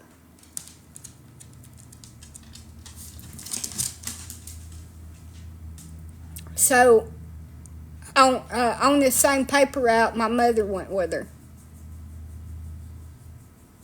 Yeah, but did you die? No, you didn't. You're still alive, and I got to eat my honey bun. but did you die? That's what I asked her when she asked me where in the hell did I learn how to drive when we, like, flew over Dukes of Hazzard style, that hump in the middle of the driveway. I said, but did you die? You're alive. Shut up. Complaining and bitching and holding on like you're going to be flung out the side window. Shit. All right, screaming and pissing and moaning like you're going to die or something. You're fine. Just slung you around a little bit. So on that same paper route, a couple of nights later, my mom goes with her on the paper route. And it's about Christmas time, and they got decorations up. Well, they probably was a little bit sleep deprived. And this woman had this cow out in her yard, and she'd put antlers on it, and she'd put lights and stuff on it. And my aunt would call it the Christmas cow. And my mom and her both was looking at the Christmas cow and the road that it's on, like dead ends, and there's like a 200-foot drop-off right behind the dead end sign. So they're over there staring at this damn Christmas cow, full throttling it to the end of this damn dead end road that they know that's the damn dead end, right to the end of it to fall off. And right about 2 inches before they hit the dang dead end sign and fall off about 200 feet down a cliff, she slams on the brakes just in the nick of time, and the car skeets over sideways. And I said, did you learn anything? She said, 1, not take your mom on the paper route with me. And 2, don't look at a Christmas cow. I said, yeah.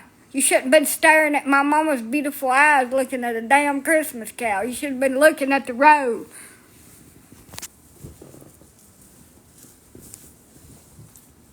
My half-sibling went to the store, and when he pulled out of the driveway, he got hit by a dump truck and a front-end loader.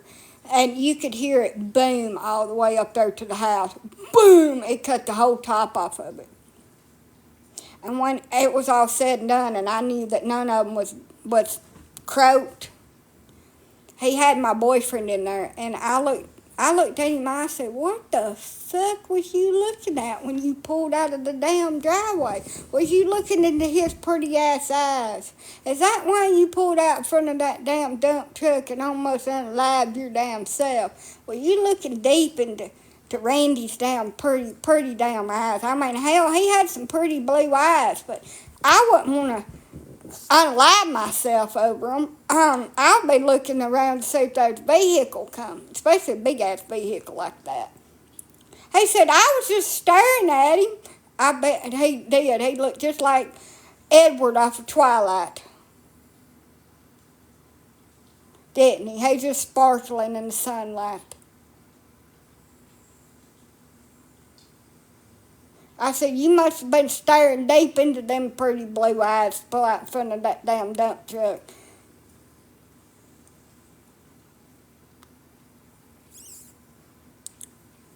Ain't no way I'm related to that. Thank God I kinda ain't. We just share a mammy. I don't give a shit how pretty you are. My ass ain't pulling out in front of a car because I'm staring at you. I'll just pull over somewhere and just sit there like this. Ain't no way in hell I'm hurting my damn self to look at your ass. Quit.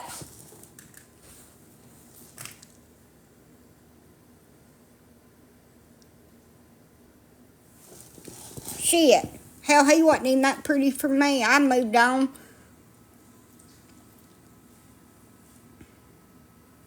I don't know what's wrong with people. But anyway, it was my aunt's car. My aunt ended up getting a ticket because it didn't have no insurance on it. She told him not to drive it. He ended up getting 14 different tickets. And the dump truck people sued my aunt and him, but they didn't have no money or nothing, so they couldn't get nothing.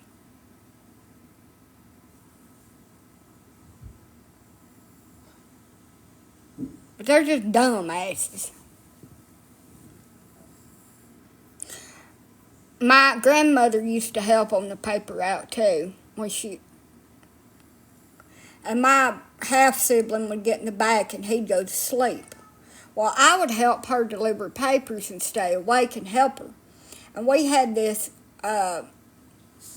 Jeep wagon, 4x4.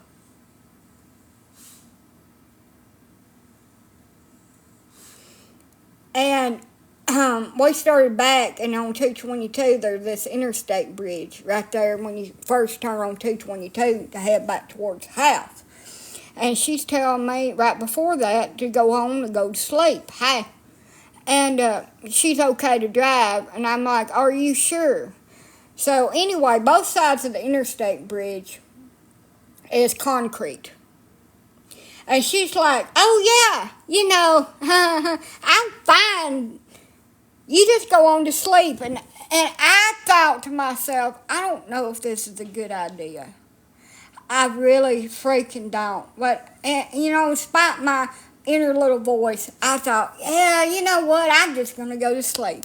Well, I wake up, she's stable. I wake up about 15 minutes later to my grandmother screaming, oh God, with her hand over her face. And this vehicle has 4-wheel drive in it, and we are up on 2 wheels halfway over the freaking railing of this damn bridge, where it's a 200-foot drop straight down to the bottom, with all these cars zooming by on the bottom and on the freaking road beside us. And I'm trying to pull the damn wheel to pull it back down, and she's over there like this, screaming. And finally, I slapped the holy shit up out of her and tell her to get the hold of the damn wheel and help me pull it down before we freaking go over the side rail and die. And she finally gets a hold of it and pulls on it. And we go up a little ways and we pull over and she settles herself. And I said, what the hell is wrong with you? Who in the hell puts their hands up over their damn eyes and screams? Shit, was you just going to let us damn die? I had to slap my grandma. I don't hit people, but she was hysterical. That's what you do. So yes, I did, quite hardly. We knocked some sense into her before we all met our demise. Anyway, we got it pulled back down. She got to the house, she called my mom and said, I'm done. I ain't going on more paper routes. I'm done. You're on your own. I said, I will never, ever go to sleep with your ass driving me. Ever again. You almost unalived my ass. Damn. Hell, I couldn't even drive, really. But hell, I could drive better than that, and I tried to save us. And the only thing that my half-sibling done was bitch about her waking his stupid ass up. Well, hell, you been woke up when we fell to the bottom. Not much, just about what I do every day here. Shit.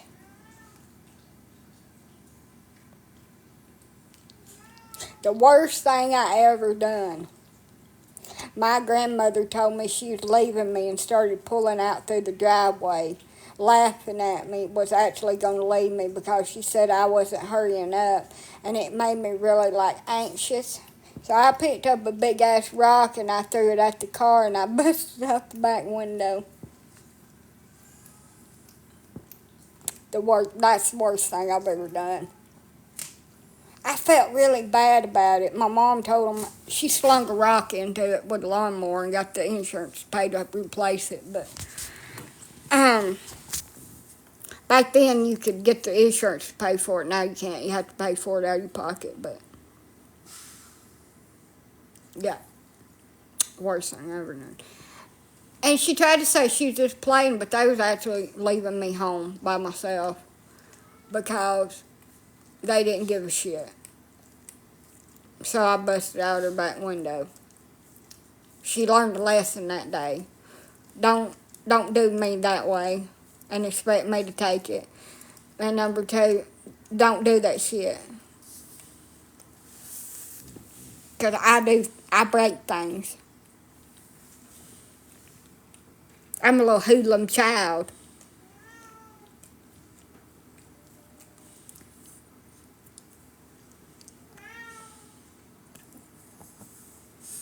Have I ever told you the story about the red fox and the little red fox?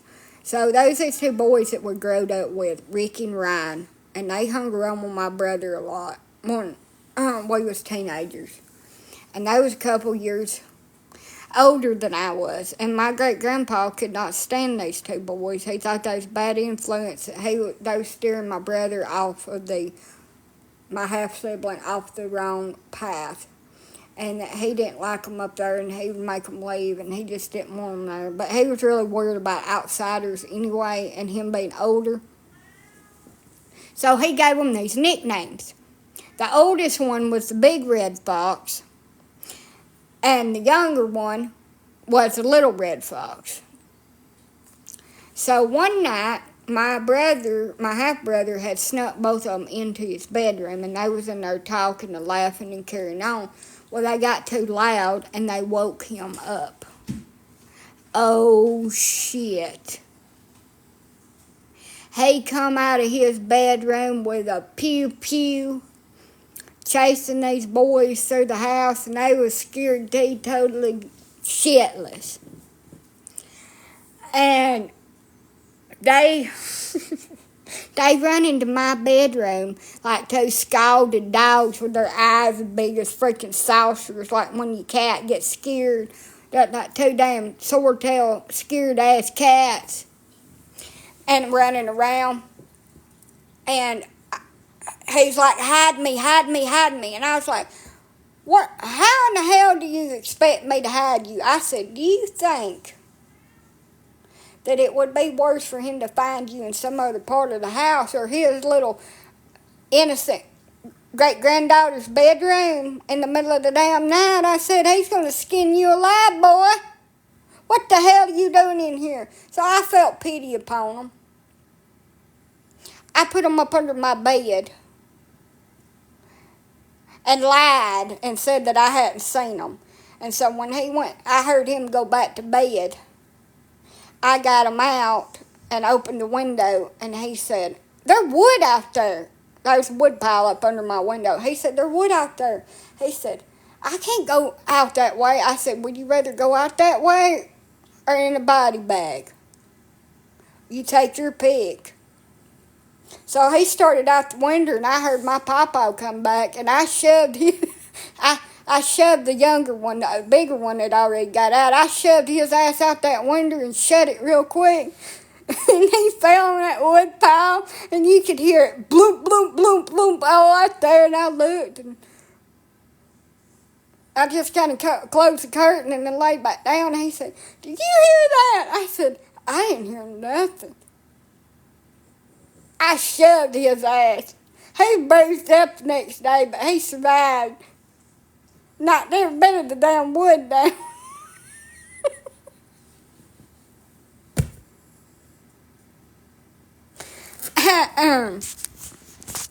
I saved him. I wasn't getting in trouble for having a boy in my damn bedroom. Hell no. I saved him from getting the shit whooped out of him. I mean, hell. Hell no, I ain't getting in damn trouble for your ass. I helped him. He believed he could fly. He believed he could touch the sky. Think about it every night and day, and then he fell and hit the wood pile. He did have a splinter or two, the next day he had to pick out of his ass. He couldn't sit down for a couple of weeks. I mean, that was a big-ass pile of wood with splinters and stuff in it. My aunt is stable.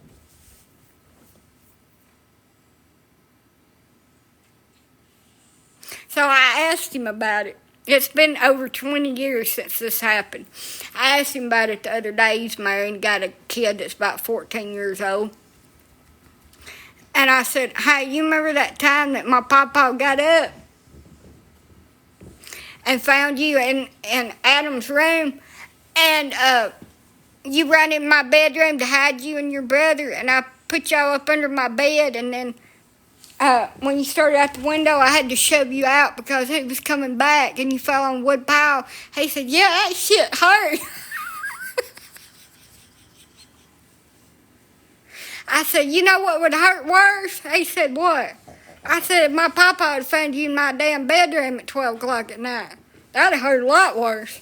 He said, yeah, you're right. He said, I scared shitless of him. He was mean. I said, I can imagine. I said, but I saved you. I could have just let you get unalived. She is stable.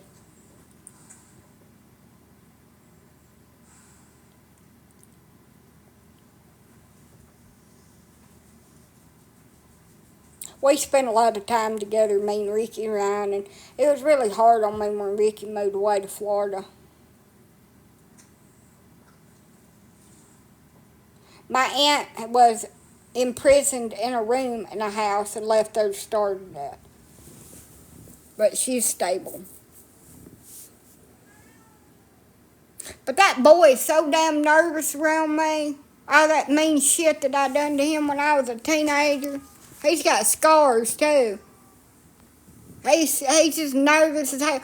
And I used to go over to their house for Christmas and stuff before his mom got where she couldn't do it no more. And I couldn't figure out why this boy was always so freaking nervous around me. And he'd had that nervous giggle, you know. And I'm like, why is he like that? And then I thought, oh yeah. All that mean shit that I did to that poor boy, and I traumatized him. That's why he's like that. He's scared of me. I ain't that feral no more. I was just a feral child. Thank you.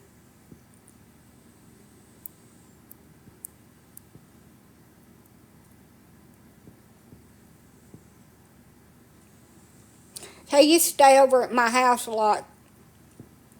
And I got mad at him because he was screwing around with this girl that my mom...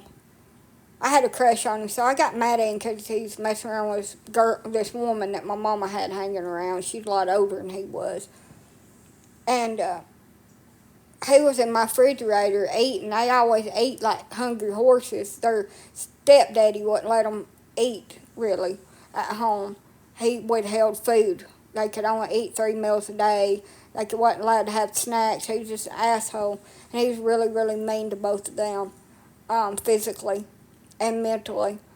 And anyway, he was up in my refrigerator getting food out of there. So I had this barbecue fork up doing something with it. I don't remember what I was doing with it. But I was just playing around with it. So I got the bright idea in my evil little mind that I'm going to poke it towards him while he's been over in the refrigerator. Act like I'm going to stab him with it. And, you know, just for shits and giggles, well, I'm not really paying attention. And he backs up and stabs both skewers right in his ass cheek. And he jumps and barrels up in that damn refrigerator, tears all the racks out of it, all the freaking damn food, everything out of it, and then jumps around. And he said, "Did you stab me?" I said, not on purpose. I made it accidentally. He said, "I can't believe you stabbed me." He said, "Why would you do that? That's not very nice." I said, I'm sorry. He was bleeding and had to put a big Band-Aid on his ass. And he said he still got a scar back there.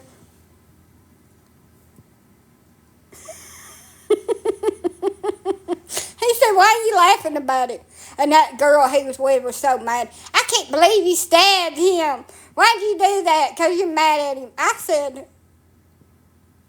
I did not do it on purpose. I plead the fifth. I did some shit when I wasn't paying attention. I did not purposely harm that man and his butt cheek. But I did laugh about it afterwards. But yeah, he still got a scar on his ass cheek from me. I scarred him. I branded him. He's mine. He's my friend. Not like that. But he's my friend. I branded him. He's mine forever. My friend.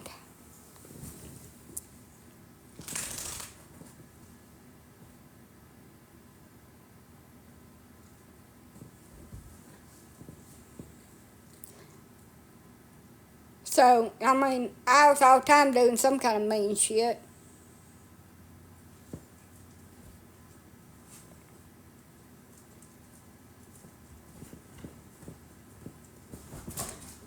But yeah, he's hung around my house a lot, and he was always opinionated. And he stood right there and told me, I will never date a younger woman. I will never get with a younger woman. And my name's Joanna, because y'all see it up there. So, my uncle. So, anyway.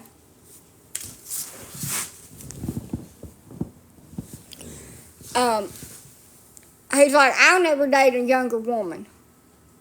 So, fast forward about a year or so. He meets this little girl. She's in high school. He's already 18. He gets with her. When she turns 18, they have a baby. He's several years older than her. And they get married. And her name is Joanna.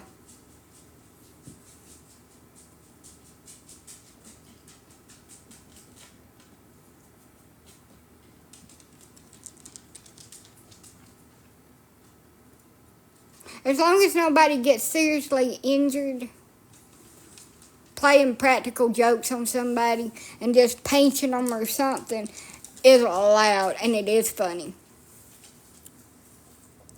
But, you know, it's people that get up in your face and preach to you and tell you they ain't gonna freaking do something. And well, guess what, honey? They end up doing that same shit that they preach to you that they'll never freaking do. Because that's called what is it called? Karma. Because you're so damn against it. It's all in good fun. He locked her in. I don't know why he done it. Just freaking evil. I mean, that's all I can tell you for somebody that locks somebody in a freaking room in a house. Can't move, can't walk, so weak from being starved. That's all I can tell you. It's just freaking evil, and he'll never see any justice. There's still dogs down there locked up like that. Yeah, I found him. He threatened me. If I don't take all the stuff down about him, quit talking about him, he's going to report me. And he's gonna make me shut the fuck up. He's gonna shut me up if I don't shut up about him. How dare I blast his name and lie about him? It is Norma's fault that she was in that situation. It is my aunt's fault. She's the one that done all that. It's her fault. He first told me that he'd been down there 3 days before, and then he said, well, I hadn't been down there in over a month.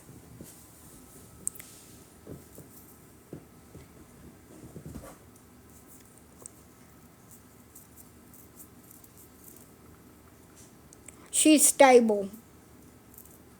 But I'm going to get off here. I'm hoarse from laughing and talking. And I'm going to get off here and rest my voice. I got to go in here and eat something and take care of my cats. because I need to get this litter out. But I hope that made y'all's day, all those tales of the trip. And I appreciate y'all's generosity. I'm going to buy me something to eat with it probably when I go to the doctor. Or them gift certificates from McDonald's. I appreciate that. It always helps me a little bit. Especially at the end of the month. You know, it's about a week before I'm going to get my Social Security check. It's Thursday. I mean, I'm just telling you what really happened to me in real life, and it's funny now, but at the time it was wild. Like, I have some tales I can't tell on here that I'll have to tell on Instagram or something because TikTok getting my ass. It's not tomorrow, it is Wednesday. Tomorrow is Wednesday. It's Thursday. I don't do nothing on Wednesday because I got to put garbage out, and I don't, you know. Everybody's like, how long does it take you to put out garbage? Well, my ADHD, it could take me 14 hours to put that shit out.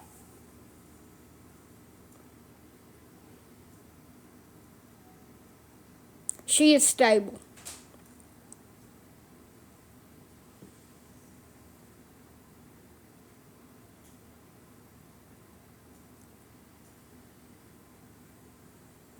But I'll get back on here tomorrow night. I love all y'all. Y'all have a good night.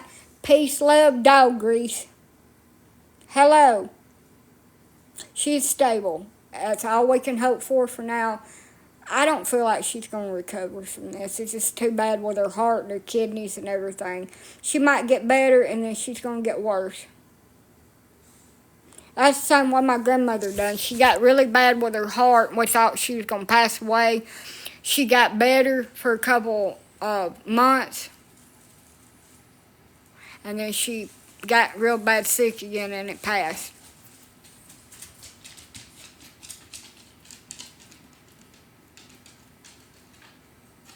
I have to be too much. I am 110% passion. I'm all the way in. I'm the most passionate person that you'll ever meet. I love to laugh and have fun and cut up and go with the flow. I don't like the heaviness. And when something heavy happens in my life, now you got to feel them emotions. Because when you're like me and you go hard with everything, when you love somebody and they're your family and you have years and years and years of connections and memories with that person, when something happens to them, it hits you hard and it's just like a ton of bricks and that emotion just pours out of you just like everything else. And I am the most emotional person that you'll ever meet. I love so hard that it just breaks me when something happens. And I never get over it. And I am just a goofball. I just like to be just... I'm like a hippie free spirit person. I love everybody. I give everybody so many chances. I just let people just walk all over me in real life. And I'm trying to be tougher and meaner. And somebody said that I had a bad temper, that I was mean. I ain't never been mean to nobody, and that's why they do all this shit. I just give them chance and chance and chance and chance, and they just keep screwing up.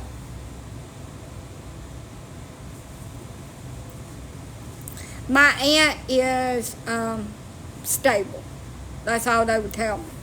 My uncle's pretty much cut me out of it because he's the next of kin and he's a SOB. So, it's over there. I'm not going to get on Instagram tonight. We'll have to schedule the Instagram. Instagram's a lot more lenient and they allow a lot more shit than over here. And look, my Instagram is in my one of my videos over there in my bio. So if y'all all want to go over there and follow me when I get on there, I will accept y'all's requests because there's a possibility that TikTok might get took down in a couple weeks. So be prepared. I don't know if that's going to happen. Just in case. But everybody have a good night. Peace, love, chicken grease.